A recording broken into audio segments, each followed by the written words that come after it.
Millionaire lost his wife and she lost his baby. Now he requests her to feed his child. Hi, my very beautiful family. Welcome back to Mr. Peter Stories. Today, I don't even know how to begin. Something terrible has happened. YouTube has frozen my channel. Just like that, everything stopped. No warnings, no mistakes, no violations. I swear to you I've done nothing wrong. But today, I sat in silence, with tears in my eyes, wondering what I did to deserve this. I gave this channel everything. Sleepless nights, endless edits, heart and soul, not for fame, but for you, for the beautiful family that stood by me from day one. But now, it feels like I'm being erased, like Mr. Peter is vanishing into the dark, as if I never existed. Please, don't let that happen. This is the moment I need you the most. I'm begging you, not as a creator, but as your brother. If you love me, if you love these stories, if I've ever touched your heart, then help me fight. Right now, like this video, comment from your heart, share this with 10 people. Let's shake YouTube and remind them, Mr. Peter is not alone. I want 2,000 likes, 2,000 comments, not for ego, but for survival. If we don't rise today, you might never see me again. This voice, these stories, this heart, gone. Please, don't let me fade away. Let's show YouTube what real family looks like. Double asterisk. The rain fell in heavy, unforgiving sheets, drenching Shantetiana to the bone as she knelt before the small marble gravestone. Her white dress, chosen deliberately for this somber anniversary, clung to her curves like a second skin, translucent. In places where the fabric had surrendered to the downpour, her deep, brown skin glistened with raindrops, her tightly coiled curls weighted down with moisture. She barely noticed. Physical discomfort meant nothing compared to the hollow ache that had taken up permanent residence in her chest exactly 3 years ago today. "I'm here, little one," she whispered, placing a bouquet of blue forget-me-nots on the sodden earth. "Mama's here."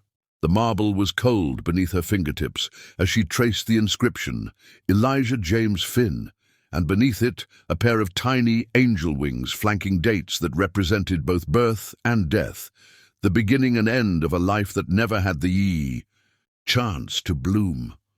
Thunder rumbled overhead, a celestial echo of her grief as she bent forward, pressing her forehead against the cold stone.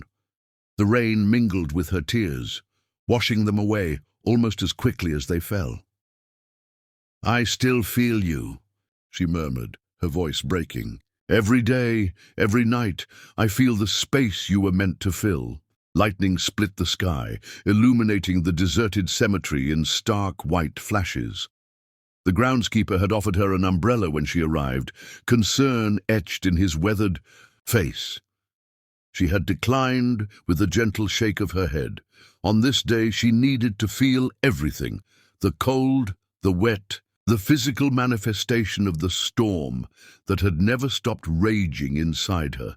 The sound came so subtly at first that she thought it was just another trick of the weather, footsteps approaching, hesitant yet determined, splashing through puddles on the gravel path. Something made her turn, some primal instinct that recognized a shift in the atmosphere that had nothing to do with the storm. And there he stood, just feet away. Charlie Finn. 3 years since she'd seen him last, standing in their attorney's office, unable to meet her eyes as they began the process of dismantling what was supposed to be forever. Though she'd later learn he never actually signed the final papers. 3 years since she'd heard his voice, hoarse with unshed tears as he whispered, "I can't do this anymore, Tia. I can't wake up every day and see his empty crib." Now he stood before her, drenched as she was, his once familiar silhouette transformed.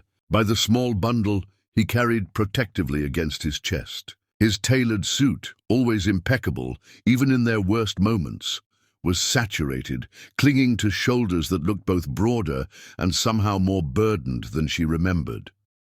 Their eyes locked across the graves, 3 years of unspoken grief, suspended between them like the static charge before lightning strikes. His face, still heartbreakingly beautiful, bore new lines she didn't recognize, grooves of suffering carved beside his mouth, shadows beneath eyes that had once crinkled with laughter when he looked at her.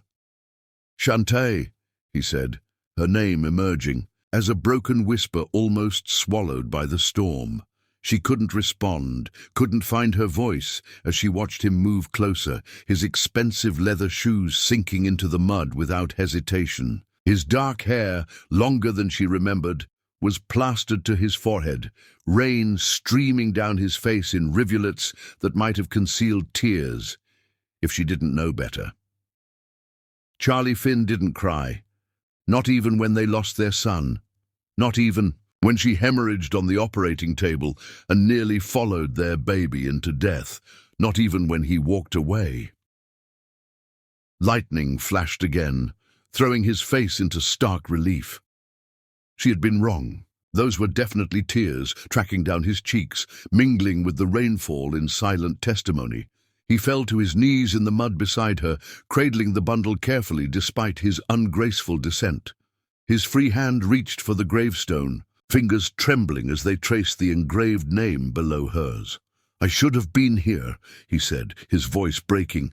"Every year, every month, every day. I should have been here with you."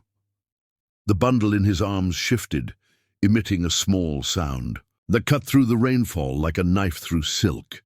Shantae's breath caught as Charlie carefully adjusted his hold, pulling back the edge of what she now recognized as a cashmere blanket. "My wife died this morning," he said, the words falling between them like stones, "giving birth to our son."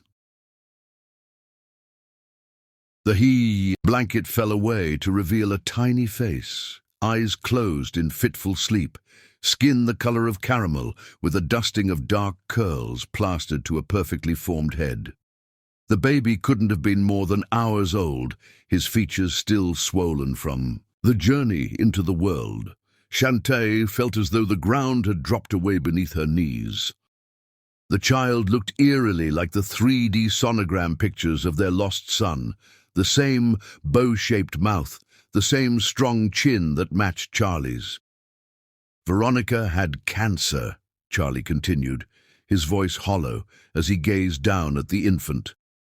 "We knew she wouldn't survive the birth. She made me promise to—" His voice faltered as the baby's face contorted, tiny fists escaping the blanket as he emitted a weak, mewling cry. The sound pierced Shantae's heart with an almost physical pain. "He's refusing all formula," Charlie said, desperation darkening his voice. "The doctors say he's failing fast. His glucose levels are dropping. They wanted to admit him, run a feeding tube, but I couldn't bear to see him hooked up to machines." Their eyes met again, and in that moment, the years between them seemed to dissolve, washing away in the rain like footprints on the shore. "I have no right to ask this of you," Charlie whispered, his voice breaking as he shifted forward on his knees, mud soaking through his expensive trousers, here of all places, today of all days. With hands that trembled visibly, he offered her the infant, extending his arms across the grave of their son as if completing some sacred circle. "Please, Tia," he begged, using the nickname only he had ever called her. "Don't let me lose another son." The baby whimpered again, his tiny head turning instinctively toward Shantae, his mouth making rooting motions that awakened something long dormant within her. Without conscious thought, her arms raised, accepting the bundle from Charlie's shaking hands. The weight of him, so small yet somehow immense with meaning, settled against her chest, a warmth that penetrated the cold dampness of her dress. The baby turned toward her breast immediately, his movements guided by ancient instinct. "I named him Phoenix," Charlie said softly, watching the infant nuzzle against her. "Because he was born from the ashes of—" He couldn't finish, but he didn't need to. Shantae understood with perfect clarity what he wasn't saying. This child had been born from the ashes of Charlie's life with Veronica, just as their relationship had risen from the ashes of his life with Shantae. Lightning flashed. Again, thunder following almost instantly, directly overhead now. The storm had reached its peak, the deluge intensifying, as if the heavens themselves were weeping for all they had lost and found. "I can't promise anything," Shantae whispered, surprising herself with words she hadn't planned to offer. "But I can try." She looked down at the infant, at Phoenix, his tiny mouth still making desperate searching movements against the soaked fabric of her dress. Something deep within her broken soul stirred to life, like embers long thought extinguished, suddenly catching flame.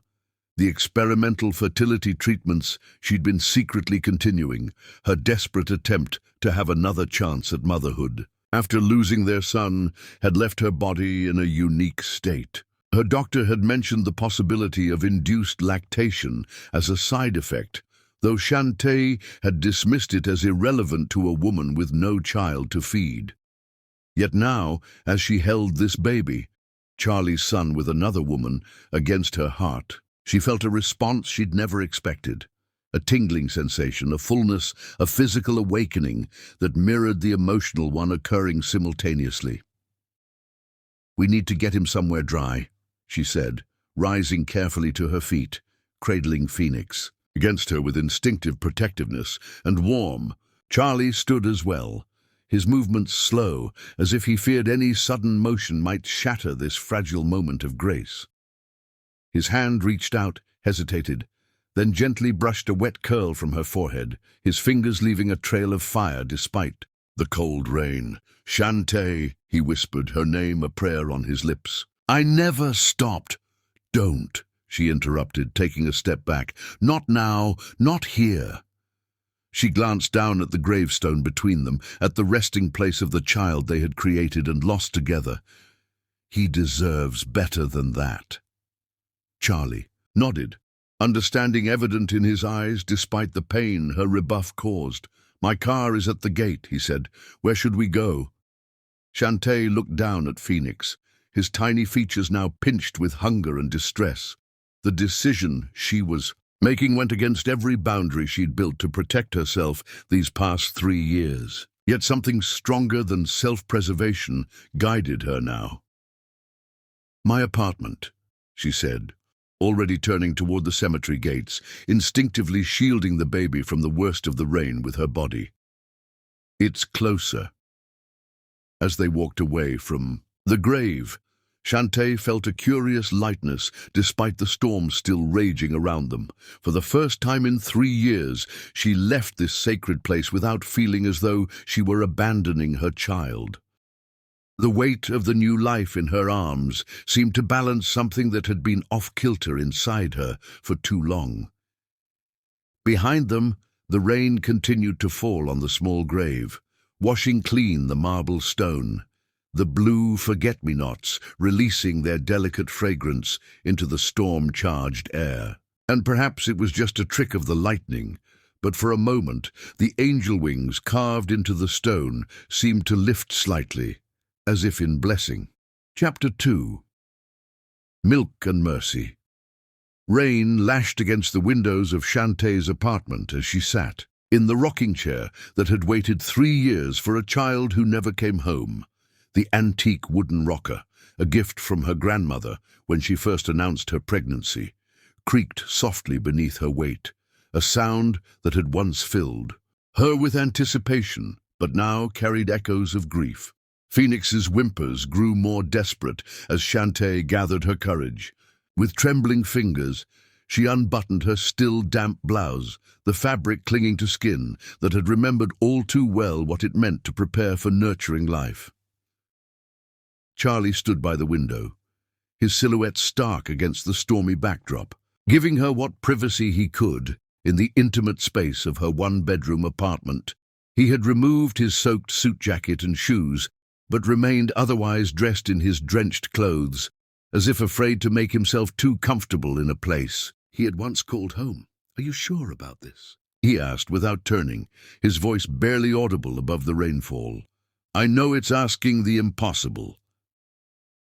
Shantae didn't answer immediately. Was she sure? Nothing about this situation followed any logic or reason. Yet as Phoenix's cries grew, more frantic, his tiny body trembling with hunger in her arms, certainty crystallized within her. No, she finally replied, adjusting the baby against her bare skin. I'm not sure of anything, but he needs this chance. The experimental fertility treatments she'd continued in secret, her desperate attempt to have another chance at motherhood after losing Elijah, had created unique changes in her body. After their son's death and the emergency hysterectomy that nearly claimed her life as well, her reproductive endocrinologist, Dr. Brenner, had developed a protocol to potentially repair her damaged uterine lining. The hormone therapy had an unusual side effect her doctor had warned her about, potential for induced lactation. Shantae had dismissed this as irrelevant to her childless state, but now it seemed like a miracle tailored precisely for this moment. Phoenix's mouth found her nipple, guided by instinct older than time. For a breathless moment nothing happened. Then came pain, sharp and surprising, as he latched on with desperate hunger. Shantae gasped, tears springing to her eyes, not just from physical discomfort, but from the flood of emotions that crashed through her defenses. Is he? Charlie turned at her gasp, stopping mid-sentence when he saw what was happening. His eyes widened with a mixture of awe and heartbreak as he watched his son nursing at the breast of the woman who should have been the baby's mother. He's latching, Shantae whispered, looking down in wonder at the tiny face pressed against her skin. I don't know if I have anything to give him yet, but he's trying. Charlie approached slowly, as if drawn by an invisible thread, and fell to his knees before the rocking chair. His gaze never left the miraculous sight of Phoenix nursing, the baby's tiny fist resting against the swell of Shantae's breast. Tia, he breathed, his voice breaking on her name. His head bowed until it rested against her knee, his shoulders beginning to shake with silent sobs. Shantae sat frozen, unsure whether to comfort the man who had broken her heart or push him away. But as Phoenix continued to suckle, something shifted inside her, an opening, a softening, as if her body were remembering how to nurture before her heart could catch up. I left you alone with your grief, Charlie confessed, words muffled against the damp fabric of her skirt. I couldn't bear to see your pain, because it reminded me of my failure to protect you both. The confession unlocked something in Shantae, words she'd held captive for 3 years. You weren't the only one who failed, she whispered, her free hand moving of its own accord to rest on his wet hair. I couldn't carry him to term. My body betrayed us both. Charlie raised his head, his face ravaged by grief long suppressed. No, he said fiercely. The doctor said there was nothing either of us could have done. I was the one who couldn't face it. I was the coward who walked away, instead of grieving with you. Lightning flashed outside, illuminating the small living room where they had once planned their future. The walls still held shadows of the frames Shantae had removed after the divorce, lighter rectangles marking spaces where wedding photos and sonogram images had once hung. Tell me about her, Shantae said softly, needing to understand. About Veronica. Something like guilt flashed across Charlie's face. She was dying when I met her, he said, his voice hollow. Terminal cancer with less than a year to live. We met at a charity gala. Her father's foundation funds cancer research. She was brilliant, an art curator with degrees from Yale and the Sorbonne. She had this way of seeing beauty in broken things. His voice softened with respect. She knew from the beginning that I was still in love with someone else. She told me once that she wasn't looking for passion, just for someone who would hold her hand through the darkness ahead. Phoenix had fallen asleep at Shantae's breast, his tiny rosebud mouth slack, a drop of milk actual milk, visible at the corner of his lips. The sight sent a shockwave through her. "It's working," she breathed in astonishment. "I'm actually producing milk." Charlie's eyes filled with fresh tears. "A miracle," he whispered, reaching out with hesitant fingers to touch the droplet, then bringing it to his lips as if in communion. The intimacy of the gesture sent heat coursing through Shantae's body, despite her determination to remain emotionally distant. "Our marriage was never—" Charlie paused, seeming to search for the right words. "It wasn't what you think." Veronica knew she was dying and wanted companionship, security for her final months. I needed to not be alone with memories of you in every room of our house." He rose from his knees and moved to the window again, creating distance that felt necessary for his next confession. "I called out your name in my sleep," he said quietly. "Every night until Veronica stopped trying to share my bed. She would joke that she was the only wife in Manhattan whose husband called her by his ex-wife's name." Shantae closed her eyes against the pain and strange vindication his words brought. "That doesn't make what you did any less devastating, Charlie." "I know." His voice was thick with remorse. "Nothing can undo the damage I caused." Phoenix stirred against her chest, making small snuffling sounds that immediately drew both adults' attention. Shantae adjusted him to her other breast, amazed at how naturally the movement came to her, as if her body had been waiting all these years to fulfill its purpose.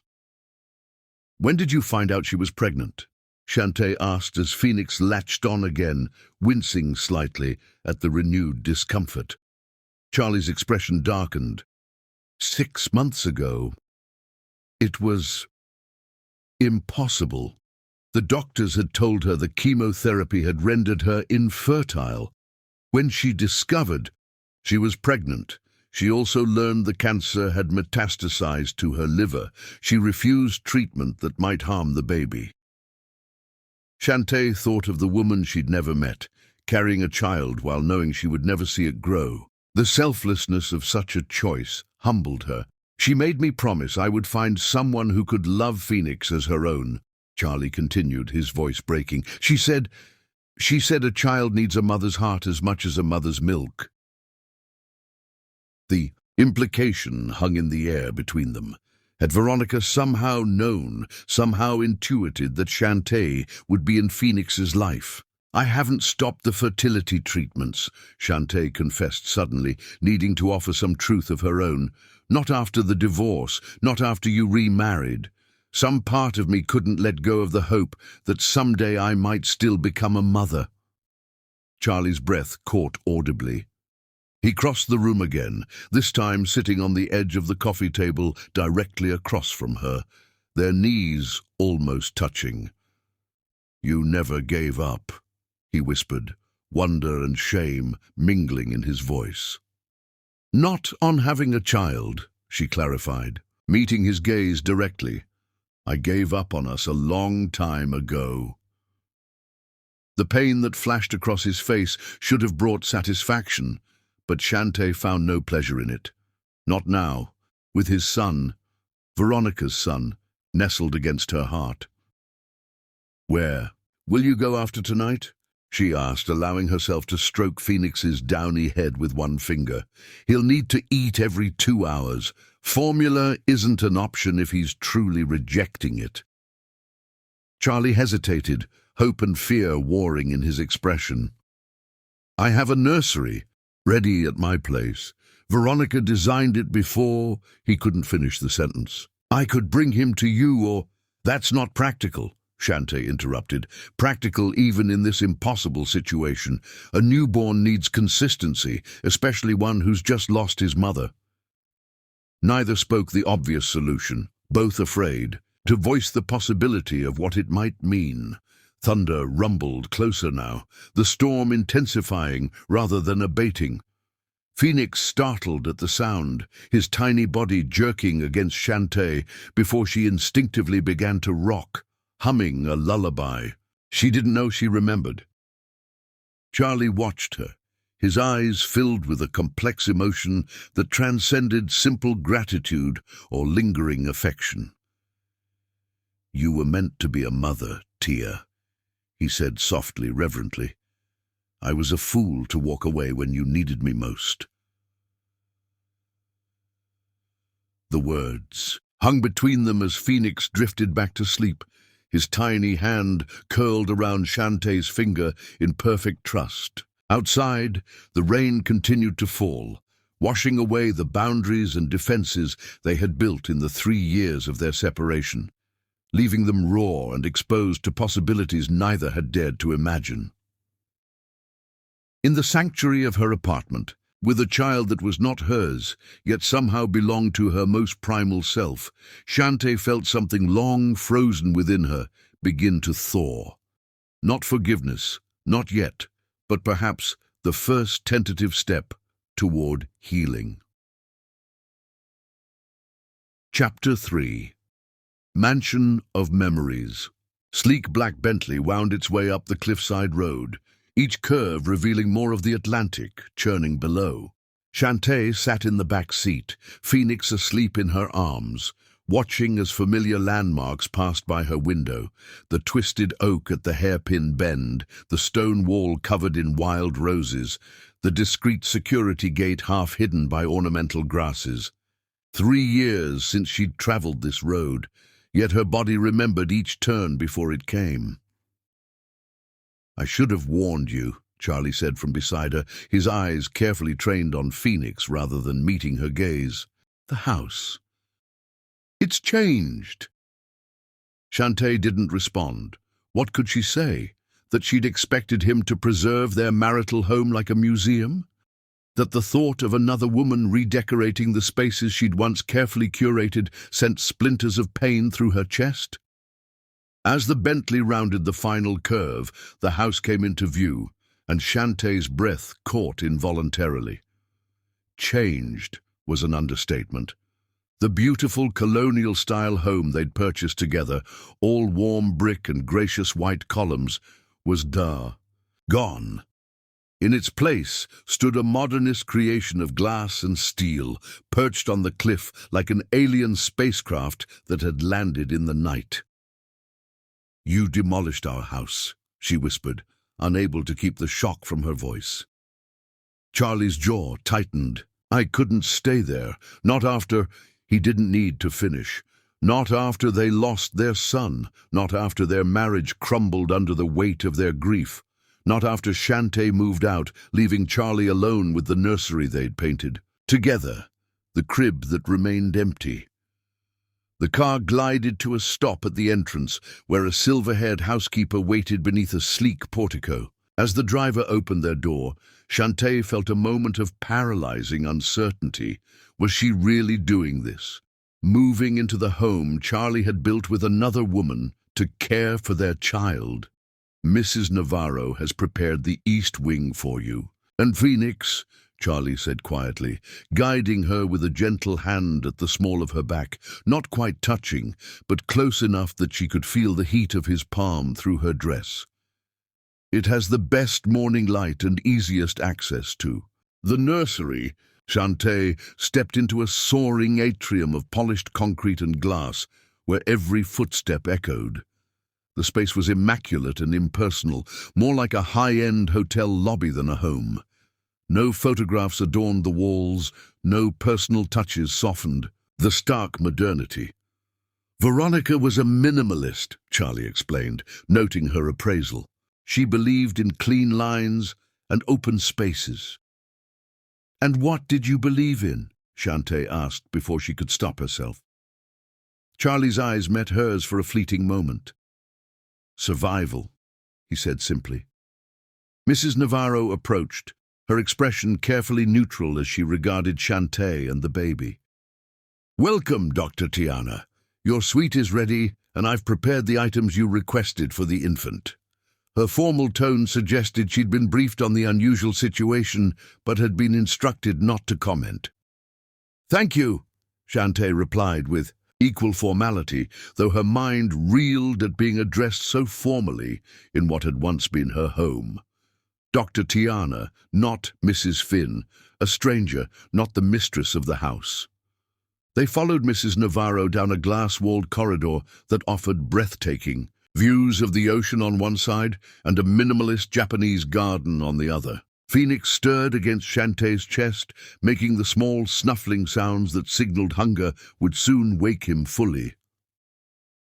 "He'll need to feed soon," she murmured to Charlie. He nodded, understanding flashing in his eyes. "Mrs. Navarro, please, show Dr. Tiana to her suite directly. I'll be in my study if you need anything." The housekeeper led Shantae to a set of double doors at the end of the corridor. "This entire wing is yours, Dr. Tiana. Mr. Finn was most insistent that you have complete privacy." The suite was beautiful in its way, all clean lines and muted tones with floor-to-ceiling windows that made it feel as though one were suspended above the Atlantic. A sleek, king-sized bed dominated the main room, draped in linens the color of seafoam. A state-of-the-art bassinet stood beside it, equipped with monitors and soft lighting. "The nursery is through there." Mrs. Navarro indicated a door to the right. Mr. Finn had it prepared according to Ms. Veronica's specifications before her passing. Shantae moved toward the door with an inexplicable sense of dread. She needed to see it, needed to know what kind of room Veronica had imagined for her son. The nursery took her breath away.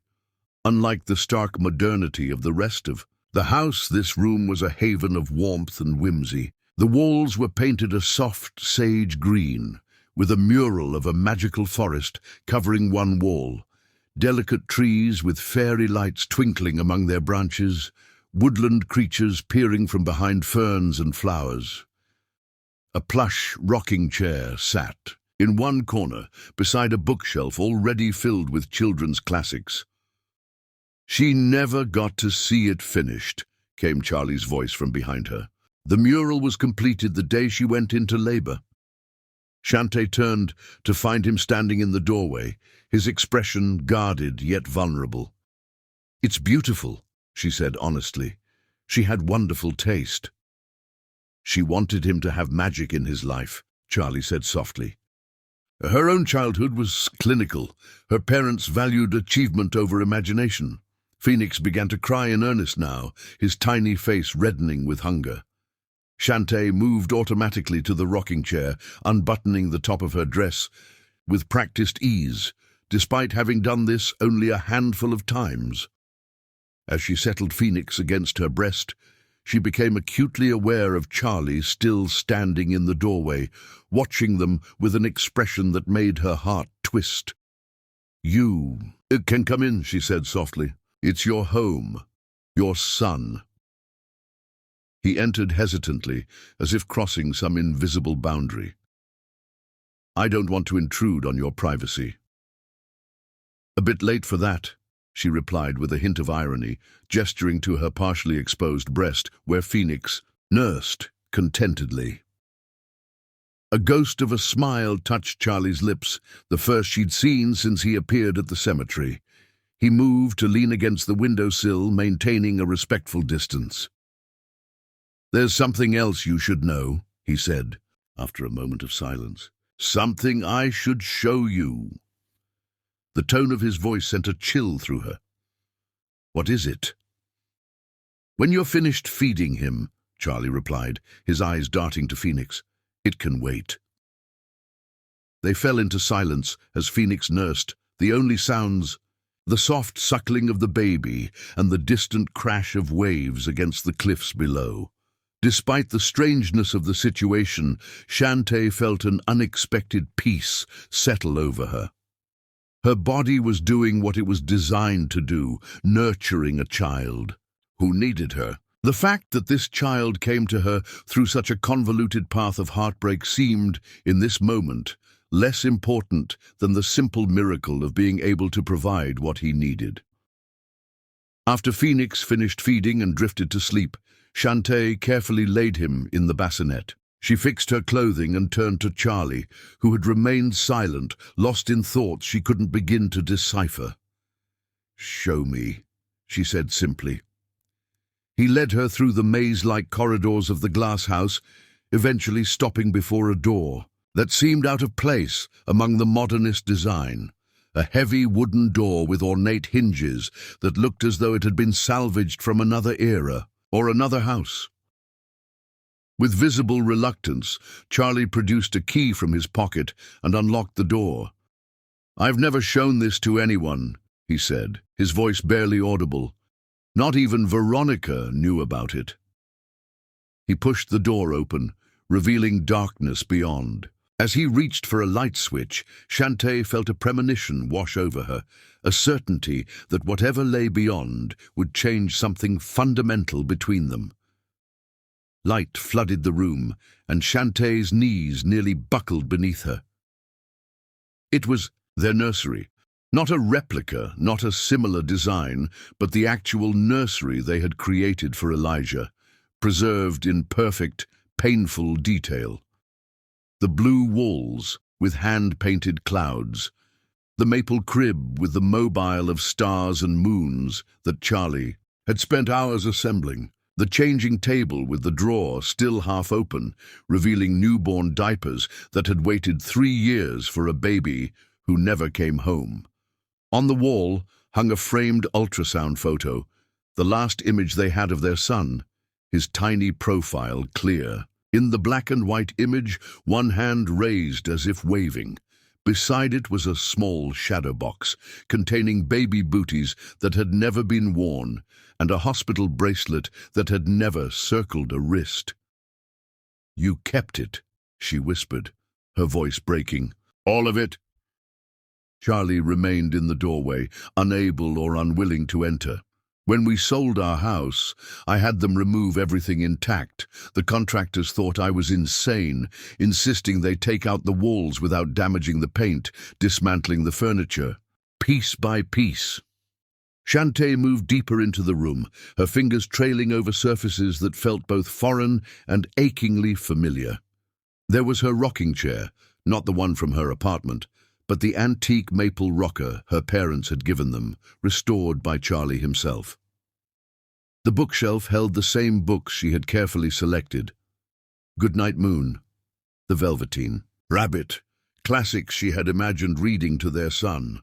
On the dresser sat a can of blue paint, still half full, the lid sealed but paint crusted around the edges. Beside it lay a paintbrush, bristles stiff and permanently misshapen.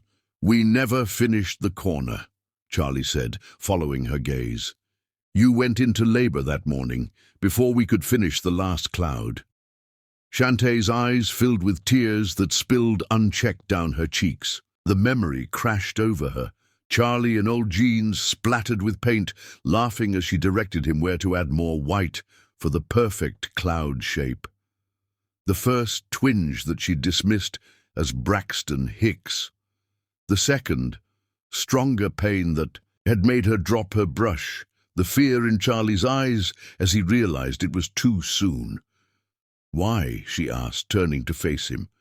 "Why would you preserve all this pain?" Charlie remained at the threshold, as if unable to bear entering the room fully. "Because it was all I had left of him, of us." His voice broke on the last word. "I sleepwalk here. Did you know that? Mrs. Navarro found me in that rocking chair, one night, singing a lullaby to an empty blanket." The confession, raw and vulnerable, cracked something open inside Shantae. For 3 years, she had believed Charlie had simply moved on, erasing their son from his memory as easily as he'd erased her from his life. The evidence before her told a different story, one of grief so profound he had preserved it perfectly, unable to process it or let it go. "You never signed our divorce papers, did you?" she asked suddenly, the revelation coming to her with perfect clarity. Surprise flickered across his face, followed by resignation. "How did you know?" "Because I never received the final decree," she said simply. "I assumed it was lost in bureaucratic red tape." I meant to follow up, but it was easier not to, he finished for her. For me, too. He finally stepped into the room, moving to the crib where a small blue stuffed elephant still waited for a child who never arrived. He picked it up, with such tenderness that Shantae had to look away. "Legally," he said quietly, "you're still my wife." The words hung in the air between them, weighted with implications neither was ready to address. Shantae turned away, overwhelmed by the collision of past and present, of grief unresolved, and new complications barely begun. Lightning flashed outside, followed by the low rumble of thunder. Another storm approaching, echoing the one they'd endured at the cemetery. As if summoned by the sound, a cry reached them through the baby monitor Charlie had clipped to his belt. Phoenix awakening, hungry or lonely or simply needing reassurance that he wasn't alone. "He needs you," Charlie said softly. Shantae nodded, already moving toward the door, drawn by the cry that offered escape from this preserved moment of their broken past. But at the threshold, she paused and turned back to Charlie, who remained beside the crib, the stuffed elephant still clutched in his hand.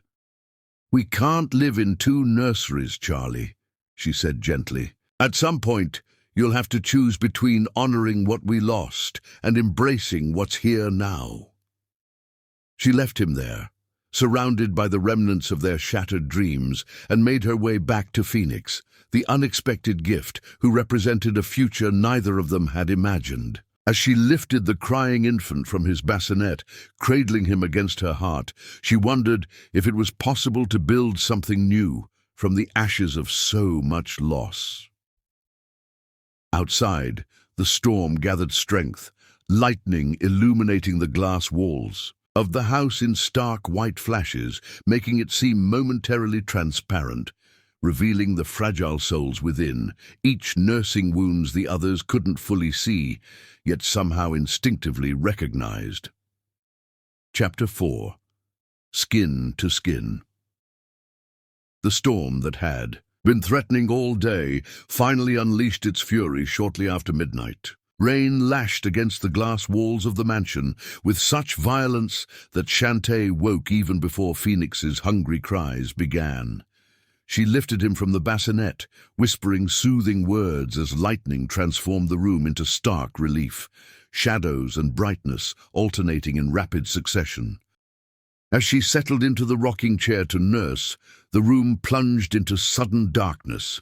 The constant hum of the house's systems fell silent, leaving only the sound of the storm and Phoenix's frustrated whimpers as he struggled to latch in the darkness. "It's all right, little one," she murmured, adjusting him by feel rather than sight. "We'll figure this out together." A soft knock at the door preceded Charlie's voice. "Shantae, the backup generator should kick in momentarily. Are you and Phoenix okay?" "We're fine," she called back, "just trying to feed him in the dark." The door opened, and Charlie's silhouette appeared, illuminated briefly by the flashlight he carried. He looked rumpled and vulnerable in sleep pants and a t-shirt, so different from the impeccably dressed businessman who had appeared at the cemetery. "The generator's not responding," he said, moving closer. "I've called the service company, but with this storm, it could be hours." He directed the flashlight away from them, providing indirect light that wouldn't disturb Phoenix. "The temperature will drop quickly with these glass walls. This place is beautiful, but impractical in power outages." As if confirming his words, a violent gust of wind rattled the windows, bringing with it a noticeable chill. Shantae shivered, concerned more for Phoenix than herself. "Newborns can't regulate their body temperature properly," she said, her doctor's training surfacing. "He needs to stay warm."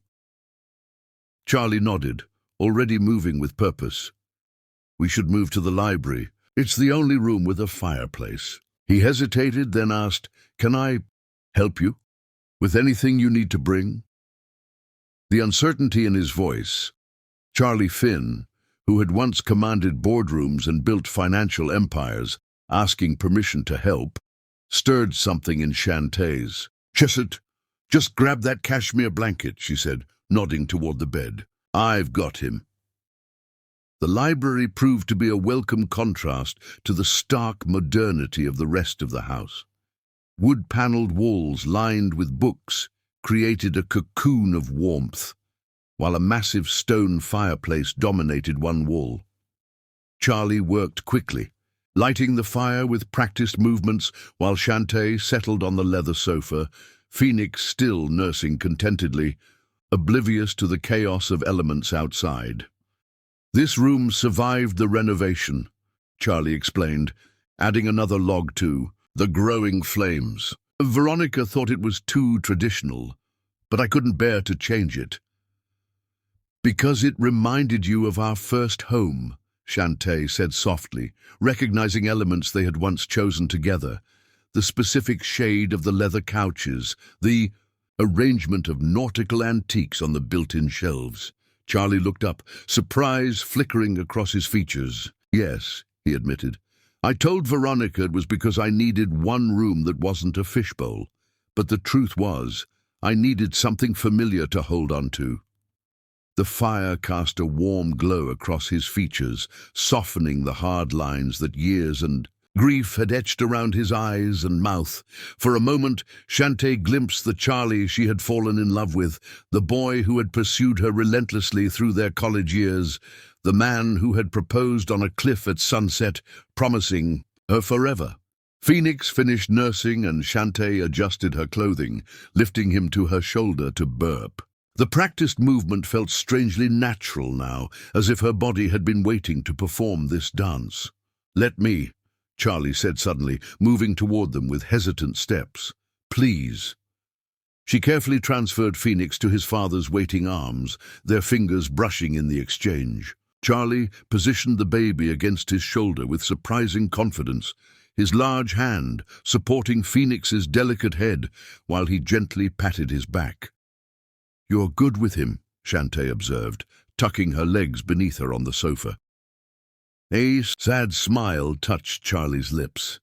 "I've been reading every parenting book I could find since Veronica told me she was pregnant. I knew I'd be doing this alone." He paused, his eyes meeting Shantae's in the firelight. "Or I thought I would be." The implication hung between them, neither willing to examine it too closely yet. Phoenix gave a tiny burp, followed by a contented sigh as he settled against Charlie's chest. Rather than returning him to Shantae, Charlie sat beside her on the sofa, cradling his son against him. The intimacy of the moment, the three of them bathed in firelight while the storm raged outside, created an illusion of normalcy that was both comforting and dangerous. This was not their family, Shantae reminded herself. This was a temporary arrangement born of emergency and necessity. "The pediatrician said his temperature is still unstable," Charlie said after a moment of silence. "She recommended skin-to-skin contact as much as possible." Shantae nodded, understanding the medical wisdom. "It helps regulate his body temperature and heart rate, especially important for babies who are struggling." "Would you—" Charlie hesitated, vulnerability raw in his expression. "Would you mind if I did that now? I haven't had the chance yet." The request was so natural, so medically sound, that Shantae couldn't find a reason to object. "Of course. It's important for him to bond with you too." With careful movements, Charlie handed Phoenix back to her, then pulled his t-shirt over his head. The firelight played across the planes of his chest and shoulders, highlighting changes that 3 years had wrought. More defined muscle, and something else that caught Shantae's breath. Over his heart, where only smooth skin had been before, a small tattoo was now etched in delicate script. Elijah James, the name they had chosen for their son. Charlie saw her notice but didn't comment as he took Phoenix back, adjusting the baby against his bare chest and covering them both with the cashmere blanket. The sight of their son, no, not their son, she reminded herself harshly. nestled against Charlie's skin, created a surge of emotion so complex that Shantae had to look away. "When did you get the tattoo?" she asked, her voice barely audible above the crackle of the fire. Charlie's hand moved to cover the ink, a gesture that seemed more protective than self-conscious. 6 months after you left, after I started building this place.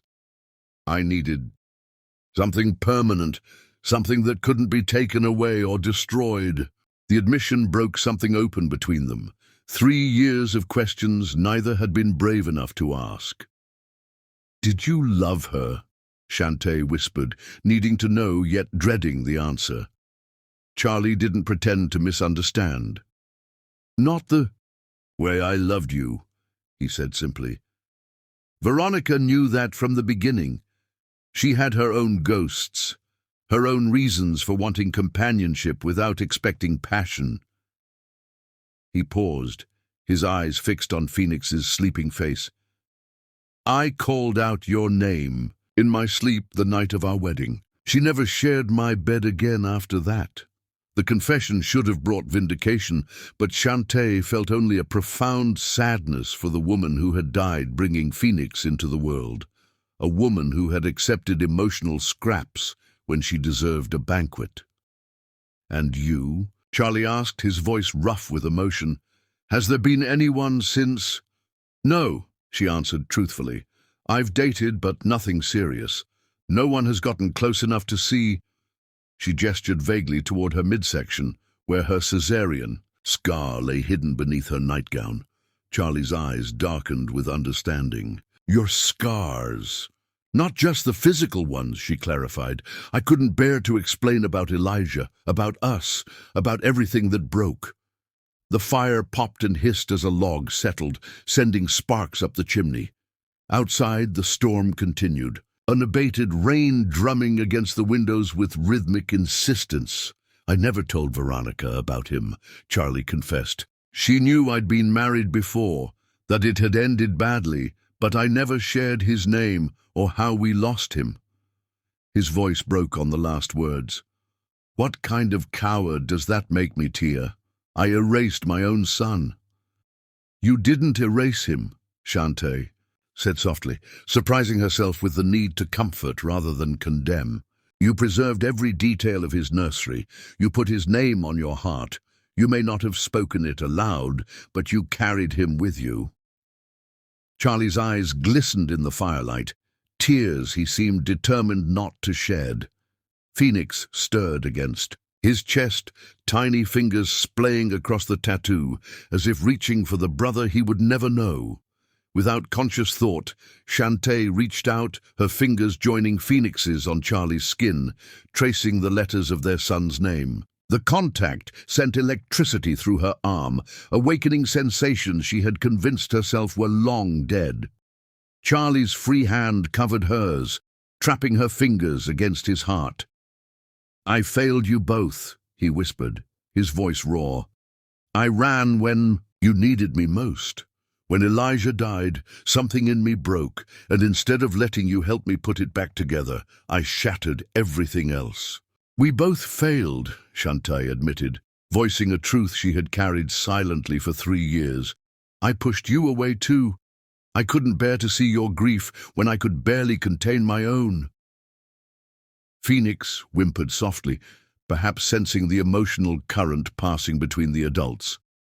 Charlie instinctively began to rock, a gentle swaying motion that soothed the baby back to sleep. "The night before the funeral," Charlie said quietly, "you asked me to hold you and I couldn't. I went to the nursery instead and stayed there, until morning. By the time I came out, something had changed between us, something I didn't know how to repair."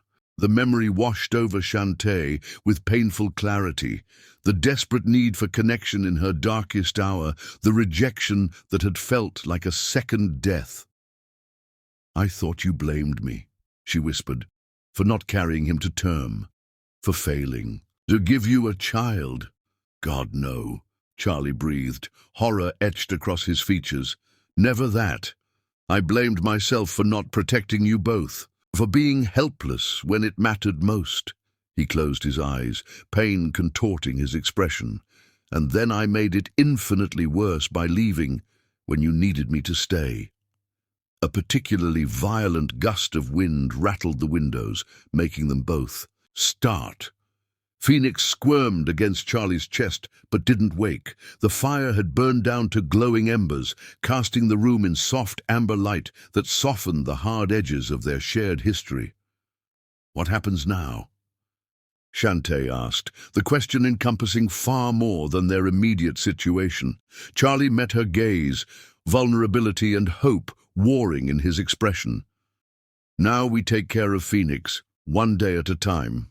And maybe—" He hesitated, as if afraid to speak the thought aloud. "Maybe we find a way to forgive each other and ourselves."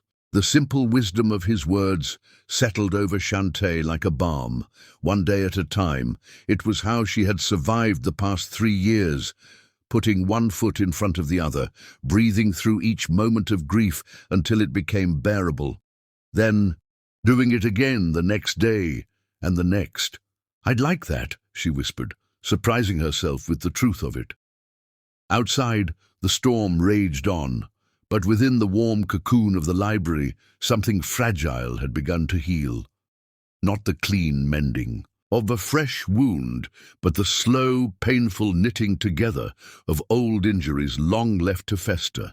As Phoenix slept peacefully between them, his tiny existence a bridge across the chasm of their shared loss, Shantae allowed herself to imagine a future different from the lonely path she had resigned herself to walking. Not forgiveness, not yet, but perhaps the beginning of understanding. And for tonight, in the glow of dying embers, with the storm raging outside, that was enough. Chapter 5. Storm of Secrets. The morning after the power outage dawned clear and bright, as if the storm had washed the world clean. Shantae stood at the wall of windows in the kitchen, Phoenix cradled against her shoulder as she gazed out at the sea sparkling beneath the rising sun. 3 days had passed since the cemetery, 3 days of finding a tentative rhythm with Phoenix and navigating the complex emotional terrain with Charlie. "He's gaining weight," Charlie observed, entering the kitchen with quiet steps. He was dressed in a charcoal suit that accentuated the breadth of his shoulders. Once again, the successful businessman rather than the vulnerable man who had held his son against his bare chest the night before. Shantae nodded, unable to suppress a surge of pride. "Almost back to his birth weight. The doctor will be pleased." The pediatrician's visit yesterday had confirmed what Shantae already sensed. Phoenix was thriving under their care. Her milk production had increased steadily, her body responding to the baby's needs with a generosity that still amazed her. Charlie moved closer, his fingers gently brushing Phoenix's dark curls. "I have to go into the office for a few hours. Conference call that can't be rescheduled." Regret colored his voice. "Will you be all right here alone?" "We'll be fine," Shantae assured him, ignoring the flutter in her stomach at his proximity. "Mrs. Navarro is here if we need anything." Charlie's hand lingered a moment longer than necessary, his knuckles grazing Shantae's collarbone in a touch that might have been accidental but felt deliberate. "I won't be long," he promised.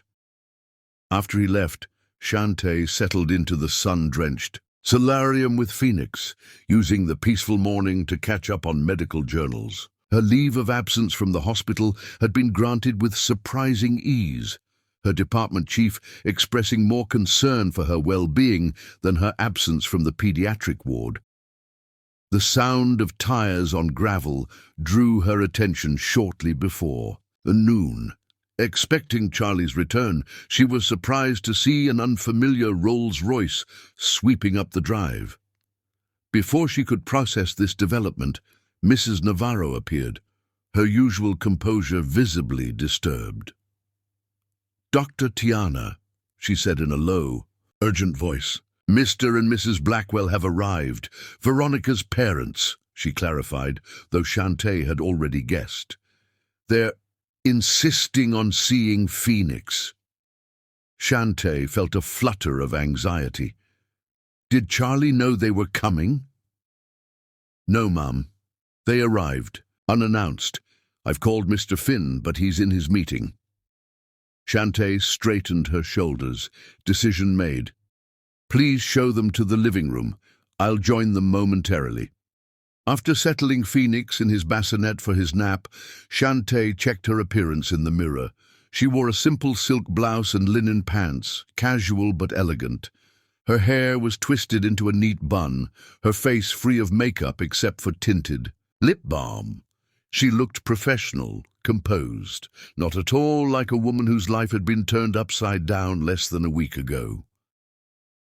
The Blackwells waited in the formal living room, their rigid postures incongruous against the minimalist furniture. Elliot Blackwell was tall and distinguished, silver-haired, with the bearing of old money and inherited power. A framed photo on Shantae's phone showed him beaming with pride at a much younger Veronica's college graduation. His wife, Diane, was a polished version of Veronica, the same delicate features, hardened by years of maintaining social appearances.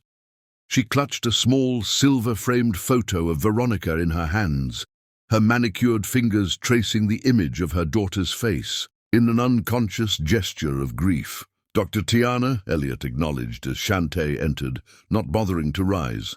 Or is it Mrs. Finn? The situation seems unclear. The subtle attack didn't escape Shantae's notice. Dr. Tiana is fine, she replied evenly. I'm sorry for your loss. Veronica must have been a remarkable woman. Where is our grandson? Diane demanded, dispensing with pleasantries. We've come to see Phoenix. Oh, he's napping, Shantae explained. Newborns need consistent sleep schedules. I'd be happy to bring him to you when he wakes. We were told you're nursing him, Elliot said, distaste evident in his tone. An unusual arrangement, wouldn't you say? Shantae maintained her professional demeanor, though her pulse quickened. Defensively, Phoenix was rejecting formula and losing weight. Breast milk provides optimal nutrition and immunity benefits, especially for newborns. And you just happen to be lactating. Diane's perfectly arched eyebrow conveyed volumes of suspicion. I've been undergoing fertility treatments, Shantae stated simply, refusing to be shamed. A side effect in my case has been induced lactation. It's unusual, but not unheard of. Elliot exchanged a look with his wife that set alarm bells ringing in Shantae's mind. We've been investigating this situation, he said, producing a leather portfolio from his briefcase. Our daughter's final days were marked by medication that clouded her judgment. We believe Charlie took advantage of her vulnerable state. I don't understand, Shantae said carefully. Diane opened the portfolio, revealing what appeared to be a journal bound in soft leather. Veronica kept meticulous diaries. Her final entries make it clear she knew about Charles's ongoing obsession with you. She selected a page with a manicured finger. Here she writes, Charlie called out her name again last night. I pretend not to hear, but each time it happens, I'm reminded that I'm simply a placeholder in his life. The words struck Shantae like physical blows. Charlie had admitted as much during the power outage, but hearing Veronica's private pain laid bare was devastating. What happens between a husband and wife? Shantae began, only to be cut off by Elliot.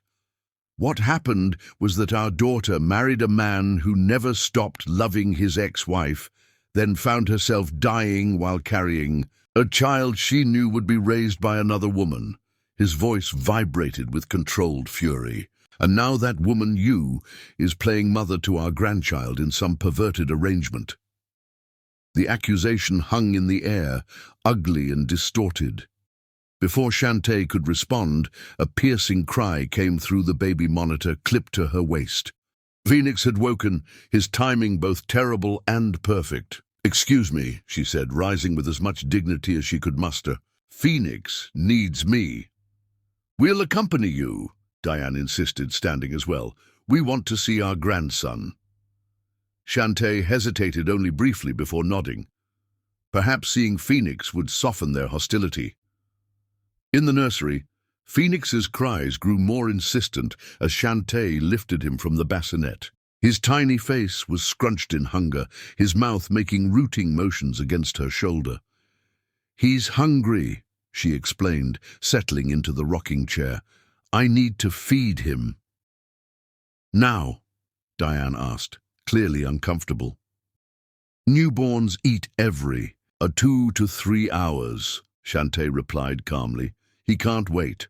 With practiced ease, she adjusted her blouse and brought Phoenix to her breast. The moment he latched, she felt the familiar sensation of her milk letting down. A tingling rush followed.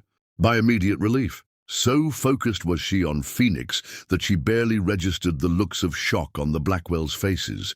"This is inappropriate," Elliot sputtered, averting his eyes. "He's not your child." "No," Shantae agreed softly, stroking Phoenix's cheek as he nursed, "but he needs what I can give him."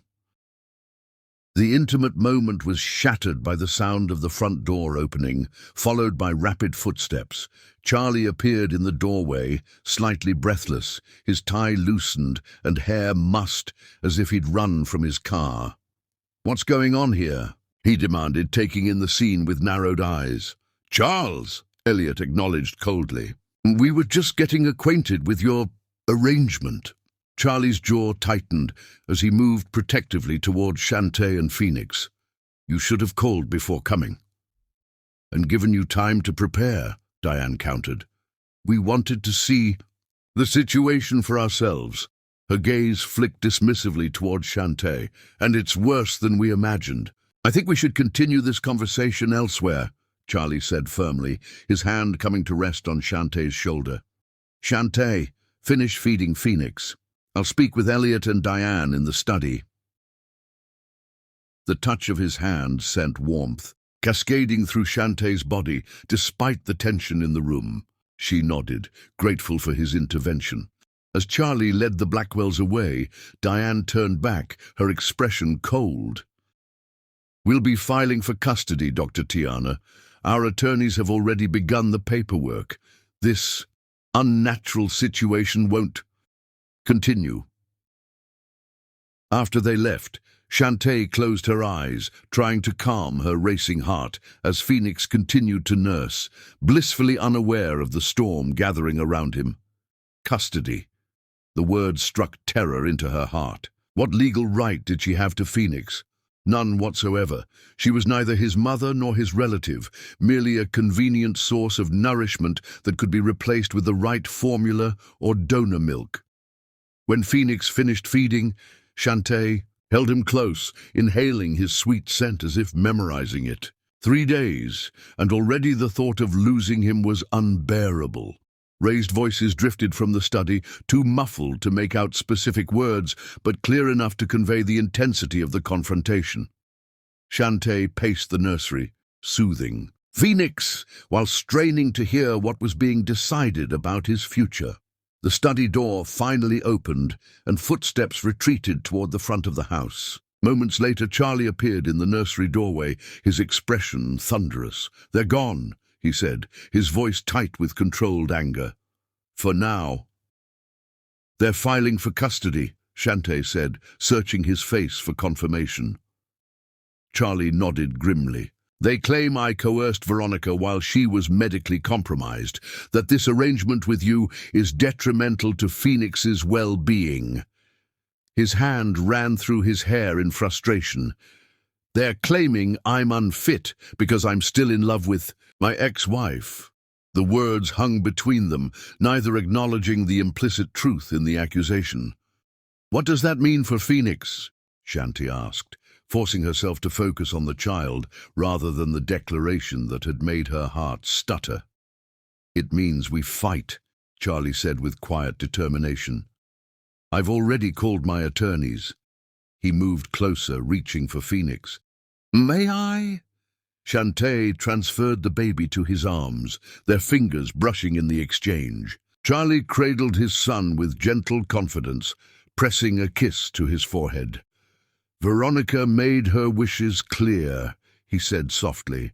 "Phoenix is my son, regardless of biology." Shantae's head snapped up. "Regardless of biology? What does that mean?" Charlie's expression tightened. "There's something I haven't told you." He took a deep breath. "Phoenix may not be biologically mine." The revelation landed like a physical blow. "What?" "Veronica and our marriage was complicated. She had a brief relationship with someone else before her diagnosis." His eyes remained fixed on Phoenix. "When she discovered she was pregnant, she also learned the cancer had spread. She chose to let me believe the baby was mine rather than burden me with a double betrayal." "How do you know this?" Shantae whispered. "She left a letter with her attorney to be opened after her death." His voice roughened with emotion. "She wrote that she chose me to be Phoenix's father because she knew what kind of man I am, regardless of blood." Shantae processed this information, understanding now why the Blackwells were so determined to gain custody. "Do they know?" "Yes," Charlie confirmed. "They received a copy of the letter. They believe it invalidates my paternal rights entirely." "Charlie," Shantae began hesitantly. "Legally, they might be right." "Legally, perhaps," he conceded, his arms tightening protectively around Phoenix. "But morally, this is my son, Tia. I was there when he came into this world. I cut his cord. I held him. In his first moments of life, I promised Veronica I would love him as my own." The fierce conviction in his voice stirred something deep within Shantae. Admiration for the man who had once fled from emotional pain but now stood firmly in its midst, fighting for a child who wasn't biologically his. "What can I do?" she asked simply. Charlie's eyes met hers, vulnerability and determination mingling in their depths. "Stay," he said. "Help me fight for him. The Blackwells will use our arrangement against us, claiming it's inappropriate and unstable. But we can show that Phoenix is thriving with you, with us." The implication was clear. They would need to present a united front. What had begun as an emergency measure would now need to appear as a deliberate choice, a family unit rather than a temporary arrangement. "There's something else," Charlie continued, his voice dropping. "Something Diane said that I need to address." Shantae steeled herself. "About you still being in love with me." To her surprise, Charlie didn't deny it. Instead, he shifted Phoenix to one arm and stepped closer, his free hand coming up to cup her cheek with exquisite tenderness. "They found Veronica's journals," he said softly. "She knew, Tia. From the beginning she knew I never stopped loving you. She accepted it as the price of our companionship." His thumb brushed her cheekbone, sending shivers down her spine. "I won't use you as a pawn in this custody battle. If you want to walk away, I'll understand." Shantae closed her eyes, leaning into his touch despite herself. The rational part of her mind screamed warnings. This was dangerous, complicated, impossible. But her heart, which had begun to thaw the moment she held Phoenix in her arms, now melted completely at the vulnerability in Charlie's expression. "I'm not walking away," she whispered, opening her eyes to meet his gaze. "Not from Phoenix. Not from this fight. Not from you," she didn't add, though the words hovered unspoken between them. Relief washed over Charlie's features, followed quickly by determination. "Then we face them together," he said. "For Phoenix." "For Phoenix," she echoed, though even as she spoke, she wondered if it was only for the baby's sake that she was choosing to stay. Outside, clouds began to gather on the horizon, another storm approaching, mirroring the one that now threatened their fragile new beginning. But inside, in the warm cocoon of the nursery, Shantae felt a curious sense of peace alongside the fear. Whatever came next, they would face it together, bound by a child who belonged to neither of them by blood, but who had somehow become the heart of them both. Chapter 6. Blood and Bonds. The summons from the court arrived 3 days after the Blackwell's visit, a formal notice requiring DNA testing to establish Phoenix's paternity. Charlie stared at the document in his home office, rain streaming down the glass walls as another coastal storm descended. "They're not wasting any time," Shantae observed from the doorway, Phoenix sleeping peacefully against her shoulder. Charlie looked up, his expression grim. "Elliot has connections throughout the judicial system. He's expediting everything." He set down the papers, rubbing his temples. "The test is scheduled for tomorrow morning." Shantae moved into the room, perching on the edge of his desk. Over the past week, their cautious dance of formality had gradually softened into something approaching comfortable familiarity. "Are you prepared for the results?" she asked gently. "If they confirm what Veronica wrote." Charlie's eyes fixed on Phoenix, his gaze tender despite the tension radiating from his body. "It won't change how I feel about him, but legally—" He didn't finish the thought. He didn't need to. Legally, if Charlie wasn't Phoenix's biological father, his claim would be severely weakened. The fact that Veronica had named him as the father on the birth certificate might not be enough against the Blackwell's resources and influence. "One battle at a time," Shantae murmured, unconsciously echoing what Charlie had once told her during her medical residency, when she'd been overwhelmed by competing demands. The recognition flickered in his eyes, a shared memory from their past life together. "You always were the level-headed one," he said with a sad smile. The DNA testing facility was sterile and impersonal, the technician's face carefully blank as she swabbed first Charlie's cheek, then Phoenix's. Shantae stood nearby, a strange sense of déjà vu washing over her. She and Charlie had once visited a similar facility during her pregnancy. Testing for genetic abnormalities after early screening showed potential concerns.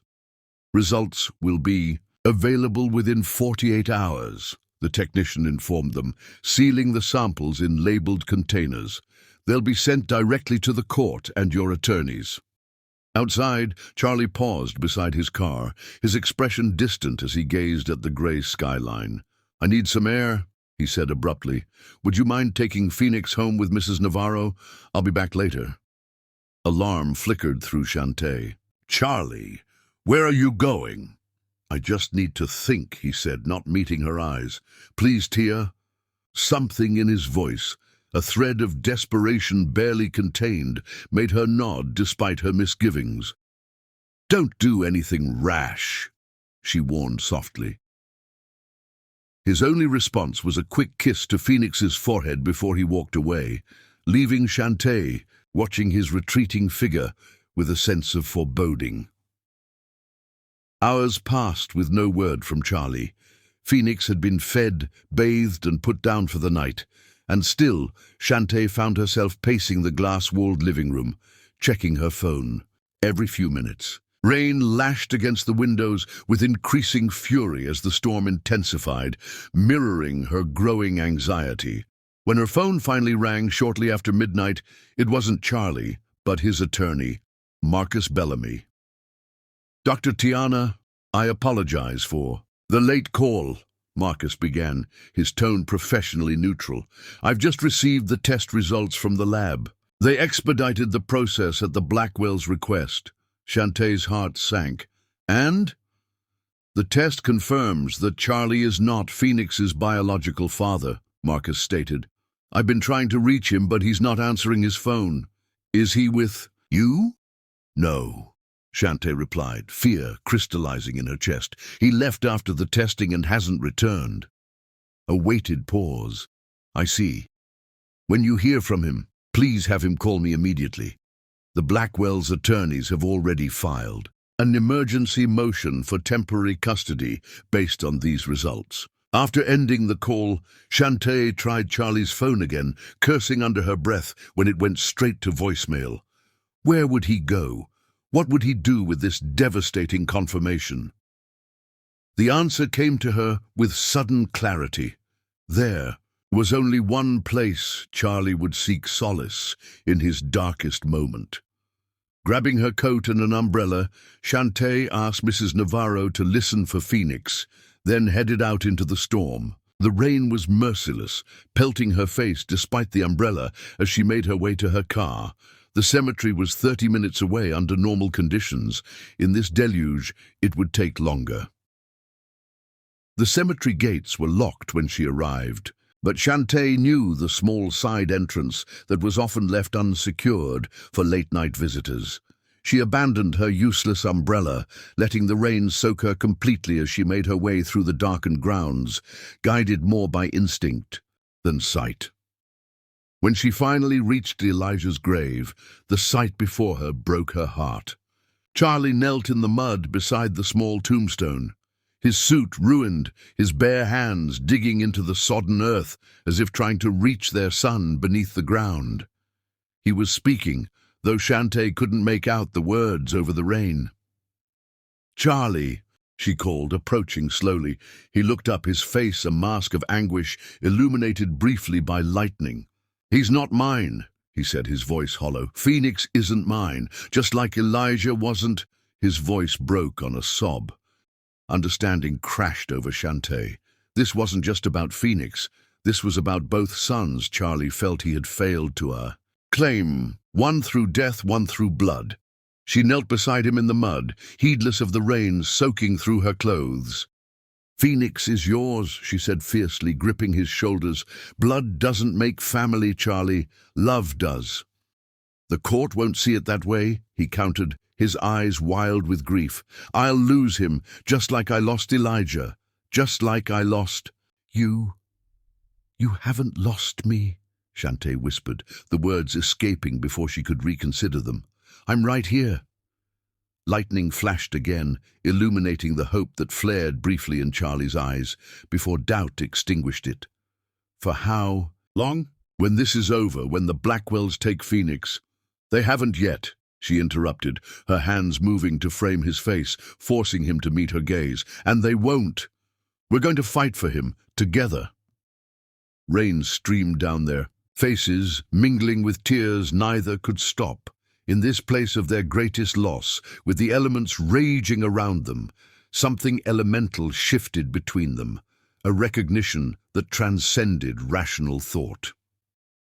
Charlie's hands, mud-covered and trembling, rose to cradle her face with exquisite tenderness. "Why are you doing this, Tia? Why stand by me when I've given you every reason to walk away?" The question penetrated to the heart of things Shantae had been avoiding examining too closely. Why indeed? For Phoenix, yes. But if she were honest, there was more, much more. "Because some bonds can't be broken," she whispered. "Not by time, not by pain, not even by our own best efforts to sever them." Something raw and desperate ignited in Charlie's eyes.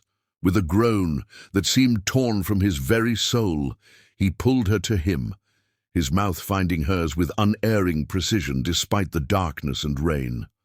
The kiss was nothing like the hesitant reconnection she might have expected. It was primal, fierce, a claiming and a surrender simultaneously. Shantae responded with equal intensity, years of suppressed longing erupting like a volcano too long dormant. Her fingers tangled in his soaked hair, her body pressing against it with a need that obliterated reason. In the shelter of Charlie's car, parked at the far edge of the cemetery, they came together with an intensity that surprised them both. Their connection was elemental, far removed from the storm-soaked grave they'd just left behind. There was no gentleness, no caution, only the desperate affirmation of life in the face of loss, of connection in the face of separation. Clothes were pushed aside rather than removed, hands greedy for the feel of skin, mouths hungry for the taste of each other after years of drought. The fogged windows created a sanctuary from the world as they reclaimed what had been lost between them, not with words, but with the ancient language of touch and breath and whispered names. Afterward, as they lay tangled together on the soggy ground, reality began to seep back in, with the cold rain still falling upon them. What had they done? What line had they crossed that could never be uncrossed? Phoenix, Shantae murmured, suddenly remembering. Their responsibilities. Mrs. Navarro is with him, Charlie reminded her, his voice hoarse. He's safe. But for how long? The unspoken question hung between them as they disentangled themselves, straightening ruined clothes with shaking hands. Charlie helped Shantae to her feet, then knelt once more beside Elijah's grave, pressing his palm to the small tombstone. "I'll do better this time," he whispered, a vow to the son he had lost. "I promise." As they made their way back through the cemetery, Charlie took Shantae's hand, lacing their fingers together in a gesture that felt both new and achingly familiar. "No matter what happens with the custody hearing," he said quietly, "I need you to know something." Shantae waited, her heart hammering against her ribs. "I never stopped loving you," Charlie confessed, the words simple yet profound in their honesty. "Not for a single day, not for a single hour. Even when I convinced myself I hated you for reminding me of everything we lost, love was at the core of it." The declaration should have terrified her. Instead, it settled over her like a mantle she had been missing, uncomfortable in its weight, yet undeniably right. "I know," she replied softly. "I think I've always known." They drove back to the glass house in silence, both aware that the ground had shifted beneath them. Whatever came next with Phoenix, with the Blackwells, with the court, they would face it as something more than reluctant co-caretakers of a child neither had expected to raise. What that more meant remained, undefined, too fragile to withstand labels or expectations. But as they pulled into the driveway of the house that had once symbolized Charlie's attempt to escape his past, Shantae felt a curious sense of homecoming that had nothing to do with the physical structure and everything to do with the man beside. Their fight for Phoenix was just beginning, complicated now by blood tests and legal motions. But as Charlie reached for her hand once more, Shantae recognized that they had already won something precious, the chance to rebuild what had been broken, not as it was before, but as something new, something tested by fire and flood and found, unbreakable. Chapter 7. Yoshi Healing Waters. The emergency custody hearing was scheduled for Monday, giving them just 3 days to prepare. Charlie's attorneys worked feverishly, gathering character witnesses and building a case based on Veronica's clear intentions rather than biology. Meanwhile, Shantae and Charlie closed ranks around Phoenix, creating a fortress of love against the coming storm. The night before they were due in court, Charlie found Shantae in the nursery, Phoenix asleep in her arms as she rocked gently in the chair. The sight, now familiar yet still somehow miraculous, made his heart clench with emotions too complex to name. "We should get some rest," he said softly. "Tomorrow will be difficult." Shantae nodded but made no move to put Phoenix in his crib. "I'm afraid to let him go," she admitted, her voice barely audible. "What if this is our last night with him?" The fear that had been hovering at the edges of their consciousness these past days finally spoken aloud. Charlie knelt beside the rocking chair, his hand coming to rest on Phoenix's back, feeling the steady rise and fall of his breathing. "I have an idea," he said suddenly, decision crystallizing. "Pack a bag, just essentials for overnight. I'm taking you both somewhere." Curiosity flickered across Shantae's face. "Where?" "Somewhere the Blackwells can't reach us. Somewhere we can breathe before tomorrow's battle." Within the hour, they were in Charlie's private helicopter, Phoenix, secured in a carrier between them as they lifted off from the mansion's helipad. Shantae watched the coastline recede beneath them, the lights of civilization growing sparse as they headed north. "Still not telling me where we're going?" she asked, raising her voice above the thrum of the rotors. Charlie's smile held a hint of mystery. "You'll see." They landed an hour later on a small island, barely visible in the moonlight. As Charlie helped Shantae from the helicopter, Phoenix still sleeping peacefully in his carrier, the sound of cascading water reached them on the night breeze. "Welcome to Healing Springs," Charlie said, guiding her along a stone path illuminated by soft ground lighting. "I bought this island after we lost Elijah," Shantae finished for him, understanding dawning. "This is where you disappeared to during those weeks." He nodded, shadows of old pain crossing his features. "I needed somewhere to grieve, somewhere that wasn't filled with memories of what should have been." The path opened onto a clearing where a small but exquisite house stood, its wide windows reflecting the moonlight. Beyond it, steam rose from a series of terraced pools fed by a natural hot spring that cascaded down the rocky hillside. The indigenous people believed these springs had healing properties, Charlie explained as he unlocked the door. They would bring their sick here, especially mothers struggling after difficult births. The symbolism wasn't lost on Shantae. This place represented healing for them both, Charlie from the loss of their son, and now perhaps for her as well, as she faced the possibility of losing Phoenix. The interior was warm and inviting, nothing like the cold modernity of the glass mansion. Natural materials dominated, stone floors, wooden beams, soft textiles in earthy tones. It felt like a sanctuary, a place apart from the world and its demands.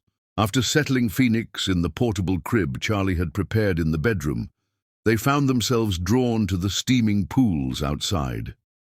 The night was clear, stars scattered, like diamonds across the velvet sky, the moon casting silver light on the cascade of terraced waters. "The top pool is the warmest," Charlie said, removing his shoes and rolling up his pants to dip his feet in the water. "The minerals are supposed to be especially therapeutic." Shantae slipped off her own shoes, joining him at the edge of the pool. The warm water enveloped her feet, immediately releasing tension she hadn't realized she was carrying. "It's wonderful," she sighed, closing her eyes. "I used to sit here for hours," Charlie confessed, his voice low, "trying to understand why life would give us a child only to take him away before he could even take a breath, trying to understand why I couldn't be what you needed afterward." The vulnerability in his admission touched something deep within Shantae. "We were both lost," she said gently. "Grief doesn't come with a roadmap." "No," he agreed, "but love should provide a compass. I failed at that. I let my pain separate us instead of bring us together." In the silvery moonlight, with the gentle sound of flowing water surrounding them, pretenses seemed impossible to maintain. The walls they had carefully constructed these past years and had begun dismantling these past weeks crumbled completely. "I want to show you something," Charlie said, standing and offering his hand. "Will you come with me?" He led her to a secluded grotto hidden behind the waterfall that fed the upper pool. Inside, candles in waterproof holders had been placed along rocky ledges, their flames dancing in the gentle breeze created by the falling water. Rose petals floated on the surface of a natural basin carved from the rock over centuries of water flow. "What is this place?" Shantae asked, wonder in her voice. "The heart of the springs," Charlie replied. "The locals call it the womb of the island. It's where healing is supposed to be most powerful." He paused, something vulnerable flickering in his eyes. "It's also where I first realized I couldn't live without you, even as I was pushing you away." He reached for something hidden in a niche in the rock wall, a small wooden box carved with intricate patterns. "I left this here 3 years ago," he said, opening it to reveal a platinum ring set with a perfect sapphire surrounded by diamonds. "Our 10th anniversary was approaching. I had this made before everything fell apart." Shantae's breath caught as she recognized the design, a constellation of stars forming the pattern that had been visible the night Charlie proposed to her on the cliffside of what would later become their home. "I couldn't give it to you then," Charlie continued, his voice rough with emotion, "and I'm not presuming to give it to you now, at least not in the way I originally intended." He removed the ring from its box and, to Shantae's surprise, threaded it onto a delicate platinum chain. "This belongs to you, whether you choose to wear it or not, whether you choose me or not." With gentle hands, he fastened the chain around her neck, the ring coming to rest just above her heart. "Keep it close until you're ready, if you're ever ready to wear it as it was meant to be worn." The weight of the ring against her skin felt like a promise, not of the future, but of a past that had been real and precious despite its painful ending. Tears welled in Shantae's eyes, spilling down her cheeks unchecked. "Charlie," she whispered, her hand covering the ring, "I don't know what to say." "You don't need to say anything," he assured her. "This isn't about expectations or obligations.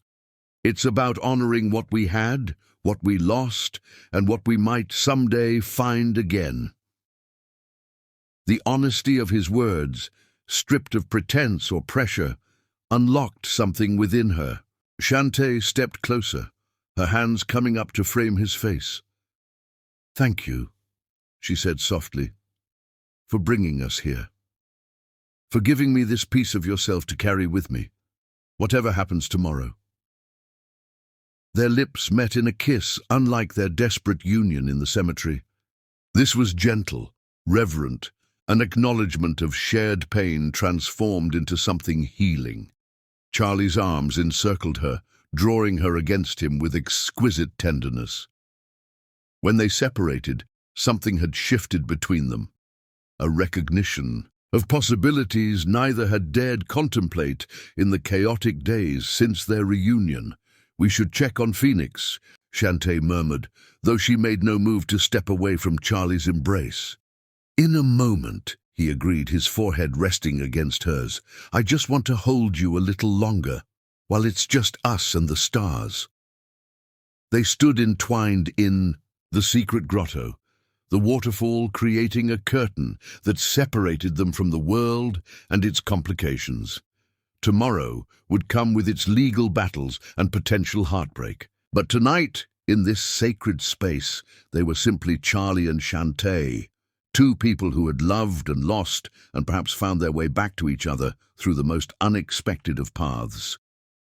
Later, as they walked back to the house hand in hand, Shantae felt the weight of the ring against her heart, not a burden but an anchor, grounding her in the truth of feelings she had tried so hard to deny. Inside, they found Phoenix awake, but content, his dark eyes taking in the unfamiliar surroundings, with the innocent curiosity of a newborn. Together, they cared for him, Shantae nursing him while Charlie prepared a bath in the small kitchen sink, the domestic scene a glimpse of what their life might become. As they settled Phoenix back to sleep between them in the large bedroom, Charlie reached across the sleeping infant to take Shantae's hand. "Whatever happens tomorrow," he said quietly, "know that these weeks with you and Phoenix have given me something I thought I'd lost forever: hope." Shantae squeezed his hand in silent understanding. Hope was a dangerous thing after so much loss, but as she drifted towards sleep, the ring resting against her heart and Phoenix's warm weight beside her, she allowed herself to embrace it, cautiously, tentatively, but with growing conviction. Outside, the healing waters continued their eternal journey from spring to sea, carrying with them the weight of sorrows past and washing clear a path for whatever lay ahead. Chapter 8. Trial by Fire. The family court was smaller than Shantae had imagined, the wood-paneled room feeling airless despite its high ceilings. She sat beside Charlie at the respondents' table, Phoenix cradled against her chest in a soft wrap carrier. Across the aisle, the Blackwells presented a united front in expensive, understated clothing that whispered of old money and established power. Judge Miriam Hendricks, a stern-faced woman in her 60s, reviewed the file before her with an unreadable expression. "This is an unusual case," she finally observed, looking up to survey the parties. "Before we begin formal arguments, I want to be clear about what we're doing here today. This is an emergency hearing for temporary custody pending a full evaluation. My decision will be based on the best interests of the child, not on adult grievances or claims." Her gaze lingered on Phoenix, nestled contentedly against Shantae. "I see the child appears to be thriving in his current situation.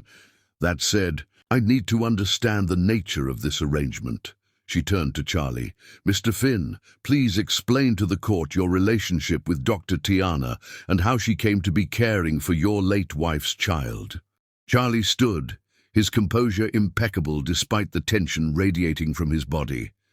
"Your Honor, Dr. Tiana is my wife." "Objection," interrupted the Blackwells' attorney, a razor-thin man with cold eyes. "Mr. Finn and Dr. Tiana were divorced 3 years ago." "Actually," Charlie's attorney countered, producing a document, "while divorce proceedings were initiated, they were never finalized. The respondents remain legally married." A murmur rippled through the courtroom. Shantae kept her expression neutral, though her heart hammered against her ribs. The ring Charlie had given her the night before felt suddenly heavier against her skin, hidden beneath her blouse. Judge Hendricks examined the document, then nodded.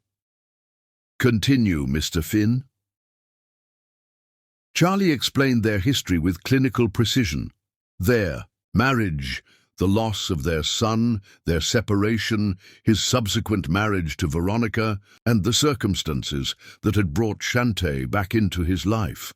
Phoenix was rejecting all formula, he concluded. Dr. Tiana's medical condition allowed her to nurse him when no other options remained viable. "And this medical condition?" the judge prompted. Shantae stood, professional dignity overcoming her nervousness.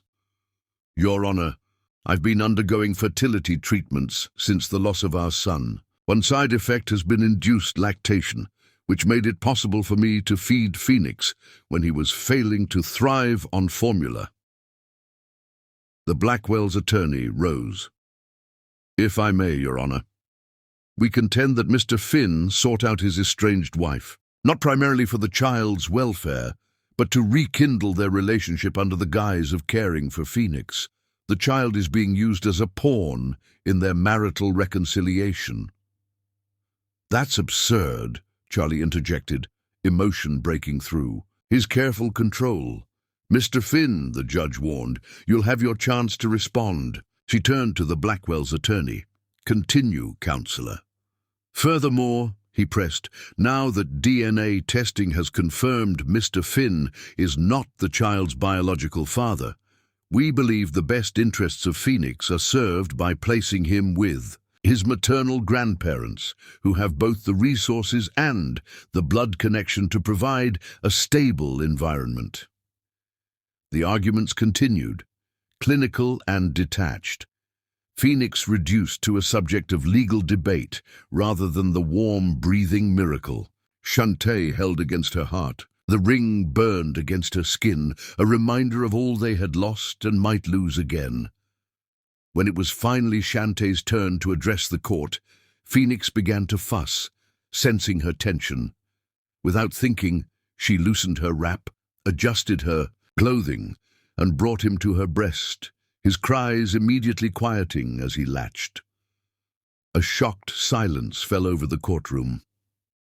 "Dr. Tiana," the judge said carefully, Are you nursing the child in my courtroom? Shantae raised her chin, refusing to be shamed. Yes, Your Honor. Phoenix is hungry, and this is how he eats. My body provides what he needs to survive and thrive. Something flickered in Judge Hendrick's expression. Not disapproval, but a moment of recognition, woman to woman, that transcended legal arguments. The court will take a 20-minute recess, the judge announced, rising. Dr. Tiana, please use my chambers if you'd prefer privacy. In the judge's chambers, surrounded by law books and family photographs, Shantae felt a moment of calm descend. Phoenix suckled contentedly, his tiny hand resting against her skin, his eyes drifting closed in complete trust. He knows you're his mother, came Charlie's voice from the doorway. Not by blood, but in every way that matters. Shantae looked up, her heart constricting at the naked vulnerability in his expression. The judge seems fair, she said, unable to address the deeper implication of his words. Charlie moved to sit beside her, his hand gently stroking Phoenix's dark curls. Whatever happens, he said quietly, I need you to know something. These past weeks with you, with both of you, have given me a glimpse of everything I threw away 3 years ago. If we lose Phoenix today, don't, Shantae whispered, unable to bear the thought. If we lose him, Charlie continued, determined to speak his truth, I'll fight with every resource I have to get him back. But even if we fail, I won't lose you again, Tia. Not unless you want me to. Before she could respond, a knock at the door announced the bailiff. Judge is returning to the bench in 5 minutes. Back in the courtroom, the atmosphere had shifted subtly. Judge Hendrick studied both parties with fresh intensity as the attorneys presented their closing arguments. Finally, she spoke. Before I rule on temporary custody, I have a question for Dr. Tiana, her gaze fixed on Shantae with unexpected gentleness. You have no biological connection to this child. You could walk away from this complicated situation and continue your life and career without this entanglement. Why have you chosen to stay? The question stripped away legal arguments and strategic positions, cutting to the heart of everything. Shantae felt Charlie tense beside her, Phoenix warm and heavy in her arms. 3 years ago, she began, her voice steady despite the emotion tightening her throat, I carried a child beneath my heart for 7 months. I felt him move and kick. I sang to him and read him stories. I painted clouds on his nursery walls. Her hand instinctively moved to her abdomen, where the scar of her emergency cesarean remained. When I lost him, I lost part of myself. The part that believed in possibility, in futures that unfold as planned, in happy endings. She looked down at Phoenix, sleeping peacefully against her. When Charlie brought Phoenix to me that day in the cemetery, something impossible happened. This child, who shares no blood with me, who came from another woman's body, awakened. That dead part of me. My body responded to his needs as if he were my own. My heart recognized him. Tears blurred her vision, but Shantae blinked them away, determined to finish. I stay because Phoenix needs me, because my body makes the only food he can digest, because when he cries, something in me answers that call on a level deeper than thought or reason. She took a deep breath. And yes, I stay because of Charlie. 2, because we share a loss so profound that only we truly understand it. Because in caring for Phoenix together, we found a way to honor the son we lost while loving the son who found us. Silence fell over the courtroom, heavy with the weight of her confession. Judge Hendricks studied her for a long moment, then turned to the Blackwells. Would either of you like to address the court before I rule? Elliot Blackwell stood, his aristocratic features composed but his eyes suspiciously bright. Your Honor, my wife and I want what's best for our grandson. We loved our daughter deeply, and Phoenix is all we have left of her. His voice, usually commanding, wavered slightly. "We feared Mr. Finn was using our grandson to reclaim a relationship with his former wife at the expense of Phoenix's well-being." He paused, appearing to struggle with his next words. However, witnessing Dr. Tiana today, her obvious devotion to Phoenix, he glanced at his wife, who gave a slight nod. "Perhaps we have been too hasty in our judgment." The admission sent a ripple of surprise through the courtroom.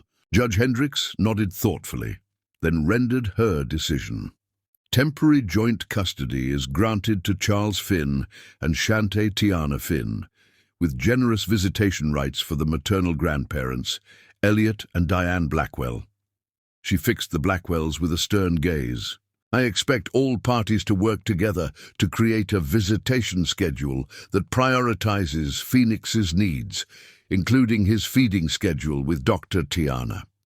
Relief washed over Shantae in a wave so powerful she swayed slightly, steadied by Charlie's arm coming around her shoulders. "A full custody hearing will be scheduled in 6 months, the judge continued, during which time a guardian ad litem will conduct home visits and evaluations to determine permanent custody arrangements." She tapped her gavel once. "Court is adjourned." Outside the courthouse, standing in the bright sunshine that seemed to mock the emotional storm they had just weathered, Shantae found herself face to face with Diane Blackwell. "May I?" the older woman asked, gesturing to Phoenix. After a moment's hesitation, Shantae carefully transferred the sleeping baby to his grandmother's arms. Diane gazed down at her grandson with naked longing, her perfectly manicured finger tracing his cheek.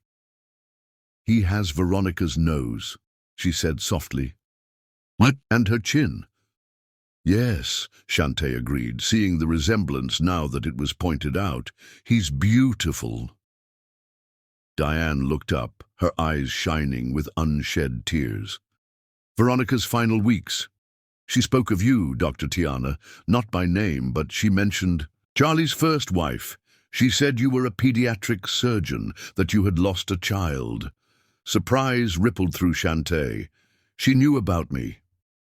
"More than knew," Diane continued, her voice low. "She researched you, found articles you'd published on neonatal care. She told me once that if anything happened to her, she hoped Charlie would find his way back to you." A single tear escaped, tracking down her carefully made-up cheek. "She believed you would love Phoenix as your own." The revelation staggered Shantae. Had Veronica somehow orchestrated this reunion from beyond the grave? Had she known somehow that Shantae's body would be able to provide what Phoenix needed?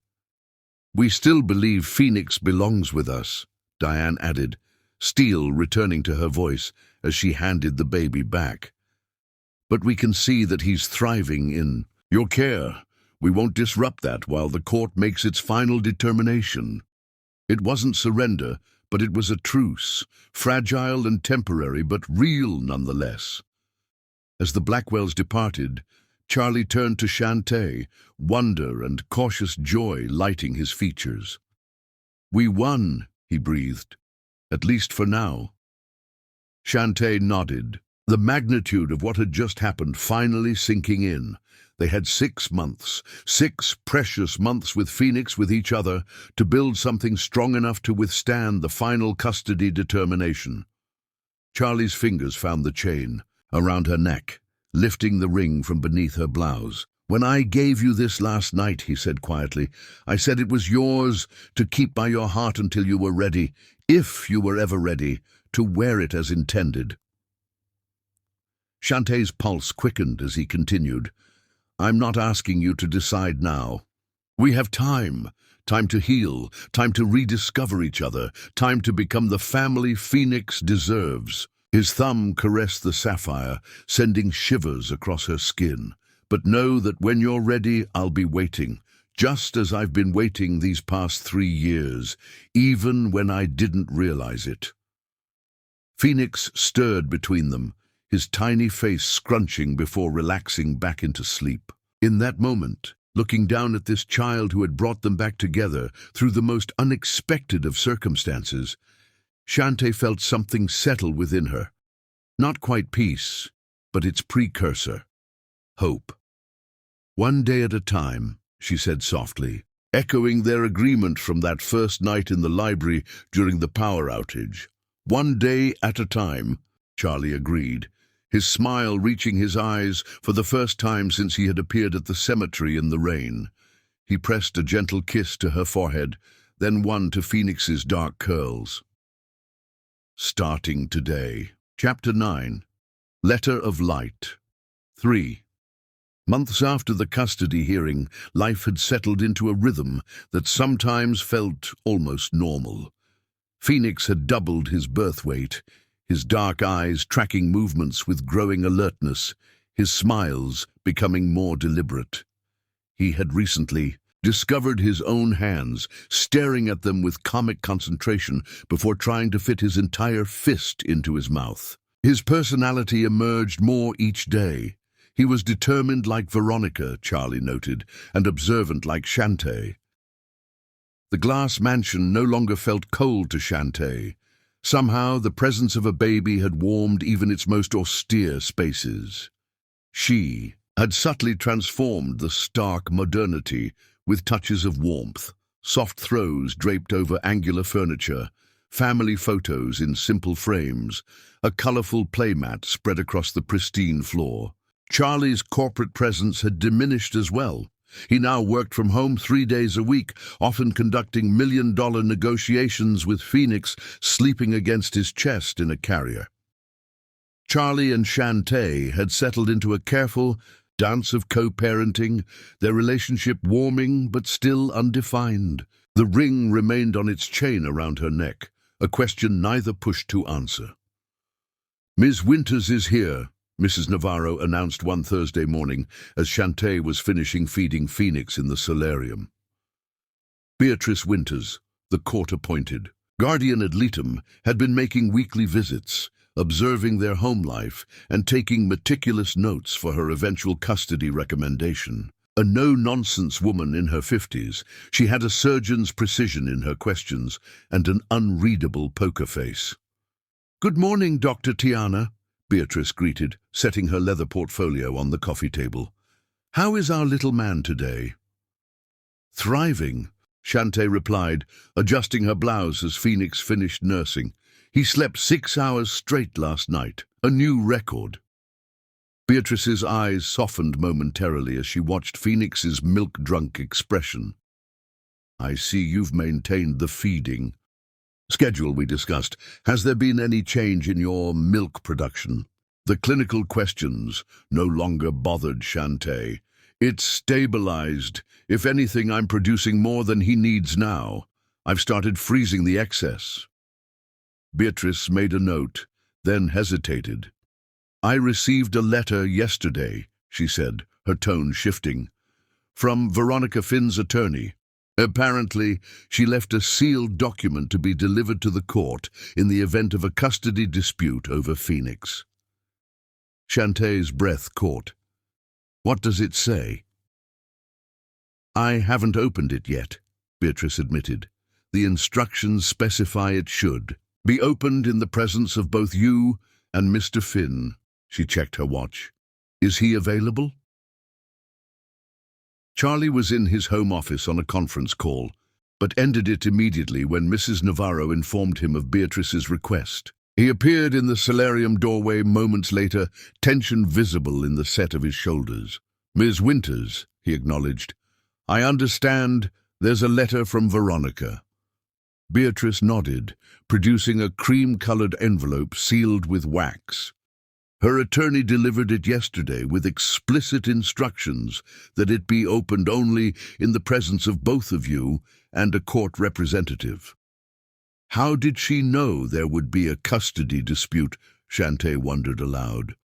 "I suppose we'll find out," Beatrice replied, breaking the seal. Inside was a single sheet of heavy stationery and a smaller sealed envelope. Beatrice unfolded the letter and began to read aloud. "To whom it may concern. If this letter has been delivered, it means that questions have arisen regarding the custody of my son, Phoenix. I am writing this in my 8th month of pregnancy, fully aware that I will not live to see my child grow up. First, I must address the matter of Phoenix's biological father. As DNA testing has likely confirmed by now, Charlie is not Phoenix's biological father. The man who is, Julian Mercer, has signed away all parental rights and has no interest in being involved in Phoenix's life. Documentation of this legal agreement is on file with my attorney. Second, I need to explain why I chose to let Charlie believe Phoenix was his child.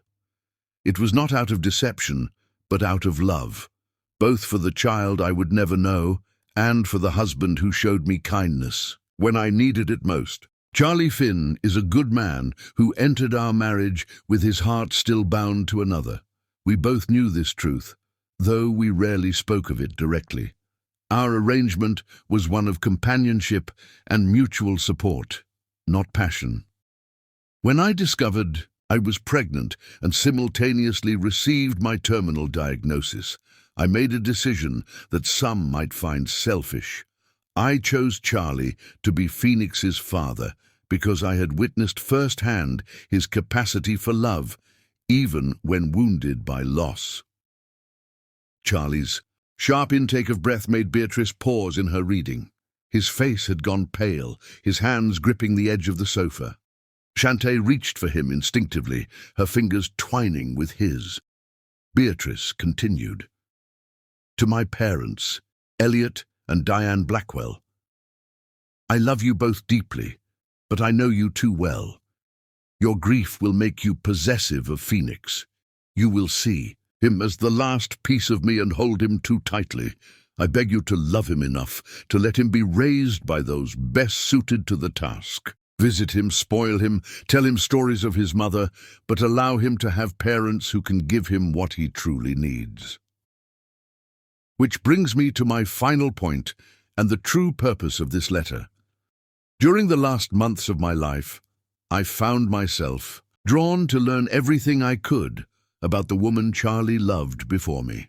Dr. Shantae Tiana, pediatric surgeon, who lost a son in the 7th month of pregnancy and whose marriage to Charlie collapsed under the weight of that grief. Some might call it morbid curiosity. I prefer to think of it as maternal instinct, seeking out the woman who might someday mother my child when I could not. Shantae's free hand moved to cover her mouth, tears welling in her eyes. Charlie's grip on her fingers tightened almost painfully.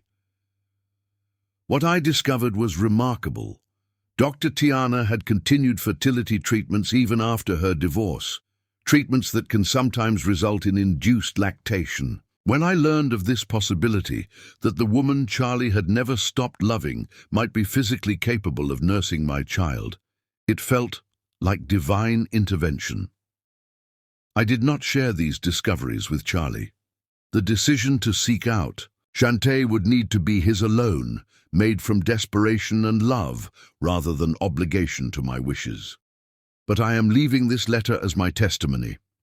If Phoenix is being raised by Charlie and Shantae together, he is exactly where I would choose for him to be. She will love him not because he is mine, but because he needs her. Charlie will love him not because of blood, but because of choice. Together, they will give Phoenix what every child deserves, a family forged by love rather than mere circumstance. The smaller envelope contains my wedding ring. I would like Shantae to have it, not to wear, but to keep for Phoenix when he is old enough to understand the unconventional love story that brought him into this world and into her arms. With profound gratitude and hope for my son's future, Veronica Blackwell Finn. Silence fell over the solarium as Beatrice finished reading. The only sound was Phoenix's soft breathing as he slept against Shantae's shoulder, blissfully unaware of the emotional earthquake reshaping the landscape around him. Charlie was the first to break the silence, his voice rough with emotion. She knew, All along she knew and planned for this. Beatrice opened the smaller envelope and tipped a platinum wedding band set with diamonds into her palm. "This certainly adds a significant dimension to my evaluation," she said, her professional tone belied by the moisture in her eyes. "I'll need to include the full text of this letter in my report to the court." She placed the ring and letter on the coffee table and gathered her things. "I think we've covered enough for today," she said gently. "I'll see myself out." After she left, Charlie and Shantae remained motionless, the weight of Veronica's words settling around them like a mantle.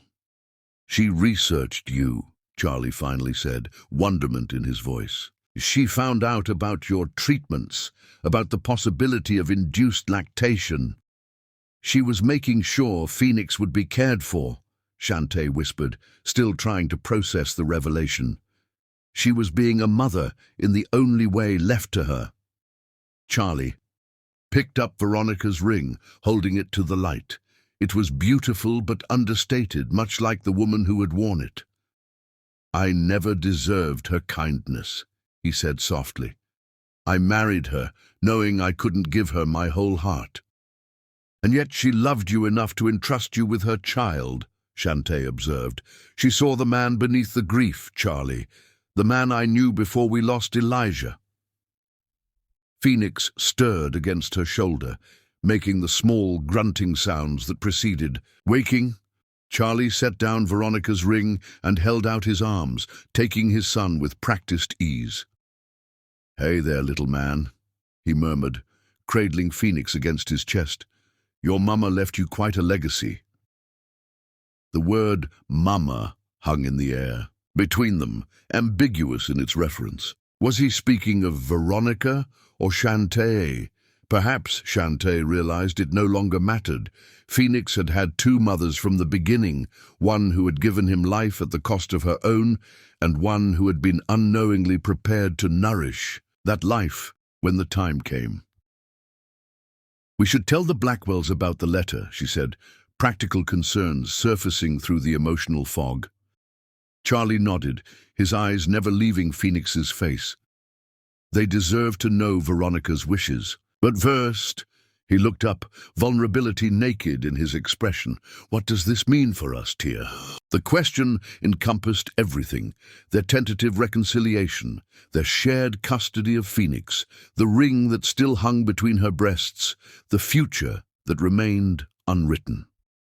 "It means," Shantae said slowly, her hand coming to rest on Phoenix's back as Charlie held him, "that Veronica gave us a gift neither of us deserved, the chance to love a child together, to heal what broke between us, to become the family we lost 3 years ago." Charlie's free hand moved to the chain, round her neck, fingers finding the ring he had given her at the island. "And this, what does this mean now?" Shantae covered his hand with hers, feeling the twin circles of metal between their palms, Veronica's ring and her own, symbols of promises made and broken and perhaps someday remade. "It means we have permission," she whispered. "Permission from Veronica, from the court, maybe even from ourselves, to see where this leads, not for Phoenix's sake alone, but for our own." Outside, the sun emerged from behind a cloud, sending shafts of light through the glass walls of the solarium. The sudden brightness illuminated the three of them, Charlie, Shantae, and Phoenix, casting their shadows on the floor as a single, unified shape. A family, unexpected and unconventional, but perhaps stronger for the storms that had forged it. Chapter 10. Vows of Forever. Golden autumn sunlight filtered through crimson-leaved trees, casting a warm glow across the cemetery, a stark contrast to the violent storm that had brought them together 6 months ago. Shantae knelt before the small marble gravestone, now adorned with a bronze angel that Charlie had commissioned. She carefully arranged blue forget-me-nots around its base, her heart full but no longer shattered. The symbolism of the day wasn't lost on her. They had met in death's shadow during a storm, and now they would reaffirm their commitment to life under clear autumn skies. "We came to tell you something important, little one," she whispered, her fingers tracing the name etched in stone. "Your brother is officially your brother now. The court made its final decision yesterday." Beside her, Charlie cradled 6-month-old Phoenix, who babbled happily beneath the shelter of an umbrella. The contrast to their last visit here was stark. Then, a desperate man had brought a dying newborn to a grieving mother in the pouring rain. Now, they stood as a family, their paths reconnected through the most unexpected of circumstances. "The judge granted us permanent custody," Charlie continued, his voice strong despite the emotion visible in his eyes. "The Blackwells will have regular visitation and holidays. Phoenix will grow up knowing all the people who love him." The final custody hearing had been surprisingly anticlimactic. Veronica's letter, combined with Beatrice Winter's glowing recommendation, and the obvious bond Phoenix had formed with both Charlie and Shantae, had made the judge's decision straightforward. Even the Blackwells had softened their position, recognizing that fighting the arrangement Veronica had orchestrated would dishonor their daughter's final wishes. "But that's not all we came to tell you," Shantae said, her hand moving instinctively to the gentle curve of her abdomen, now visible beneath her flowing dress. "Something miraculous has happened, Elijah. Something the doctor said would be nearly impossible after what happened with you." Charlie's free arm encircled her shoulders, drawing her against him as Phoenix reached for her hair with chubby fingers. "Your mother is pregnant," he said, wonder still evident in his voice, though they'd known for months. "In about 5 months, you'll have a little sister." The pregnancy had progressed safely past the critical milestone that had claimed Elijah. At 16 weeks, their daughter was developing perfectly, a medical miracle, Dr. Brenner had called it, theorizing that Shantae's successful lactation had somehow triggered healing in her reproductive system that conventional medicine couldn't. "Explain." "We saw her on ultrasound yesterday," Shantae told the gravestone, her voice warm with emotion. "She was sucking her thumb, Elijah, just like you did in your scans. Your daddy cried when he saw her." Charlie didn't deny it, his eyes still filled with wonder whenever he thought of the daughter growing beneath Shantae's heart, a sister for the son they'd lost and the son they'd found. "We're scared," Shantae admitted to the gravestone, voicing the fear they'd shared only with each other. "After losing you, it's hard to believe this pregnancy will end differently, but we're trying to have faith. And we wanted you to be the first to know one more thing," Charlie added, his voice dropping to match the sacredness of the moment. "We're getting married again today, right here with you as our witness." Their first wedding had been elaborate. 300 guests, a cathedral ceremony, a reception at the plaza.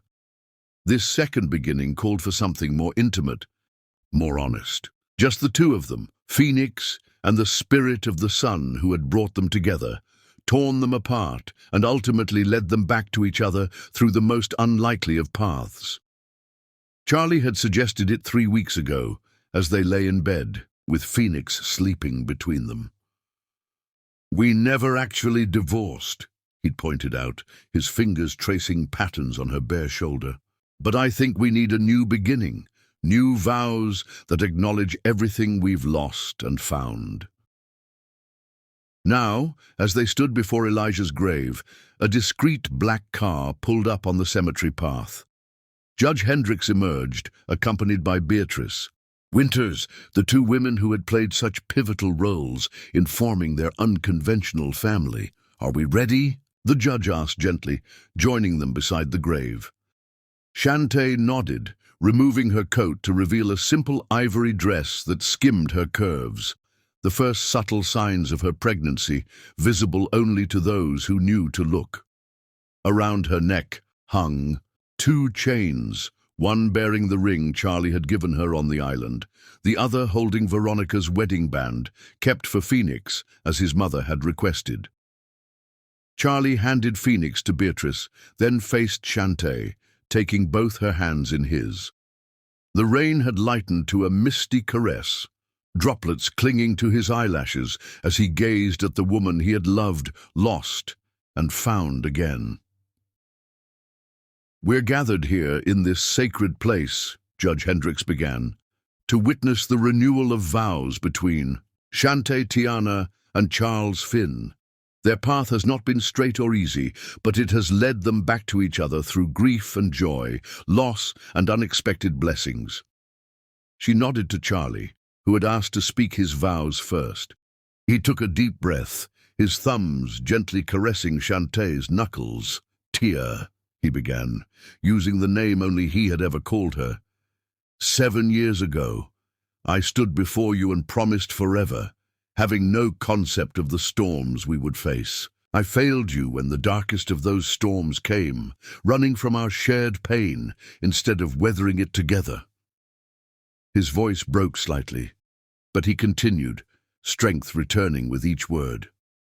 "Today, I make new promises with eyes wide open. To both joy and sorrow, I promise to stay beside you in grief as well as happiness. I promise to honor the son we lost by loving the children we have been blessed with, Phoenix, who came to us through another woman's selfless heart, and the daughter growing beneath your heart now." Charlie released one of her hands to touch the chain around her neck, lifting the sapphire ring he had given her on the island. "This ring has waited, as I have waited, for the moment when you would be ready to wear it again. Not as a replacement for what we lost, but as a symbol of what we've found, a love strong enough to survive its own destruction and rebuild from the ashes." With trembling fingers, he removed the ring from its chain and held it poised at the tip of her finger. "If you'll have me again, Tia, not as the man I was, but as the man I'm becoming with you, I pledge myself to you completely, for as long as we both shall live." Tears streamed freely down Shantae's cheeks as she nodded, allowing him to slide the ring onto her finger. It fit perfectly, as though the 3 years it had spent unworn were merely a pause in a lifetime of belonging to her. "Charlie," she began, her voice steady despite her tears, "when you appeared at our son's grave with Phoenix in your arms, I thought fate was being unspeakably cruel, showing me everything I had lost in a single, devastating moment. I never imagined it was actually offering us redemption." She squeezed his hands, drawing strength from his touch. "These past 6 months have taught me that love isn't a single, unbroken path. Sometimes it fractures, sending us in different directions until we've learned what we need to find our way back to each other. You and I had to lose ourselves and each other before we could become the people capable of the love we share. Now." Shantae released his hands to remove the second chain from her neck, the one bearing Veronica's ring. "This ring belongs to Phoenix, a reminder of the mother whose last act of love was ensuring he would have both of us. I make my vows today in her presence as well as Elijah's, acknowledging the sacred circle of loss and love that has brought us to this moment." From the pocket of her dress, she withdrew a platinum band she had secretly purchased, a match to her own ring, but wider, more substantial in design. "With this ring, I promise to love you through all the seasons of our life together, through the spring of new beginnings, the summer of abundance, the autumn of change, and even the winter of loss. I promise to honor our past without being imprisoned by it, and to move toward our future with courage and hope." She slipped the ring onto his finger, her smile radiant despite her tears.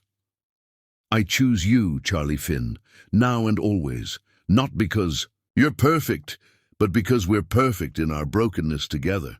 Judge Hendricks blinked back tears of her own as she completed the ceremony. "By the power vested in me, I pronounce you husband and wife, again and anew. You may seal your vows with a kiss." Charlie gathered Shantae into his arms with exquisite tenderness, his lips meeting hers in a kiss that tasted of rain and tears and boundless possibilities. Phoenix chose that moment to let out a delighted squeal, reaching for his parents with insistent hands. Laughing through her tears, Shantae broke the kiss to take Phoenix from Beatrice, bringing him into their embrace. Charlie's arms encircled them both, one hand coming to rest protectively over Shantae's abdomen, where their daughter grew. "A family," he whispered against her temple. "Against all odds, we're a family." "We always were," Shantae replied softly. "We just had to find our way back to each other." As if in blessing, the clouds parted, sending a shaft of sunlight down upon the small gathering. It illuminated the angel on Elijah's grave, the bronze wings seeming to lift slightly as water droplets caught the light like tiny stars. Charlie caught Shantae's gaze, both of them registering the moment with wonder. "He's with us," Charlie murmured. "He's always been with us." "Yes," Shantae agreed, peace settling over her like a mantle. "And he always will be." Hand in hand, with Phoenix between them, they said their silent goodbyes to Elijah and walked together toward the waiting car, where the Blackwells waited to join them for a small celebration lunch, another bridge healing. Between them, as Phoenix brought together the fractured pieces of two families. "Look," Charlie whispered, pointing back toward the grave. A monarch butterfly had landed on the bronze angel's wing, its orange and black patterns vivid against the metal as it opened and closed its wings in the autumn sunlight. The timing was too perfect to be coincidence. Veronica had loved butterflies, her room at the hospice filled with paintings of them during her final days. "She's here too," Shantae said softly, understanding without explanation, watching over him, over all of us. Behind them, the forget-me-nots swayed gently in the autumn breeze, their blue petals vibrant against fallen leaves of gold and crimson, a promise that even in the wake of life's harshest storms, love finds a way to bloom again, transforming the landscape of grief into something unexpectedly beautiful. As they reached the cemetery gates, Charlie paused, drawing Shantae close for another kiss, this one deeper, filled with promises of the night to come. Phoenix babbled happily between them, his tiny hand clutching a lock of Shantae's hair as if to anchor himself to his newfound mother. "Take us home, Mrs. Finn," Charlie whispered against her lips. "All of us." "Home," Shantae echoed, the word expanding to encompass not just the glass house on the cliff, but the sanctuary they had built within each other's hearts. "Yes, let's go home." The car pulled away from the cemetery, carrying the unexpected family, toward their future, a future born from loss and found through love, imperfect and messy and more beautiful than anything they could have planned. Behind them, the sun broke fully through the clouds, transforming lingering raindrops into prisms that scattered light in all directions, a final benediction on their unconventional but sacred journey from heartbreak to healing, from brokenness to wholeness, from endings to new beginnings that contained within them the seeds of forever.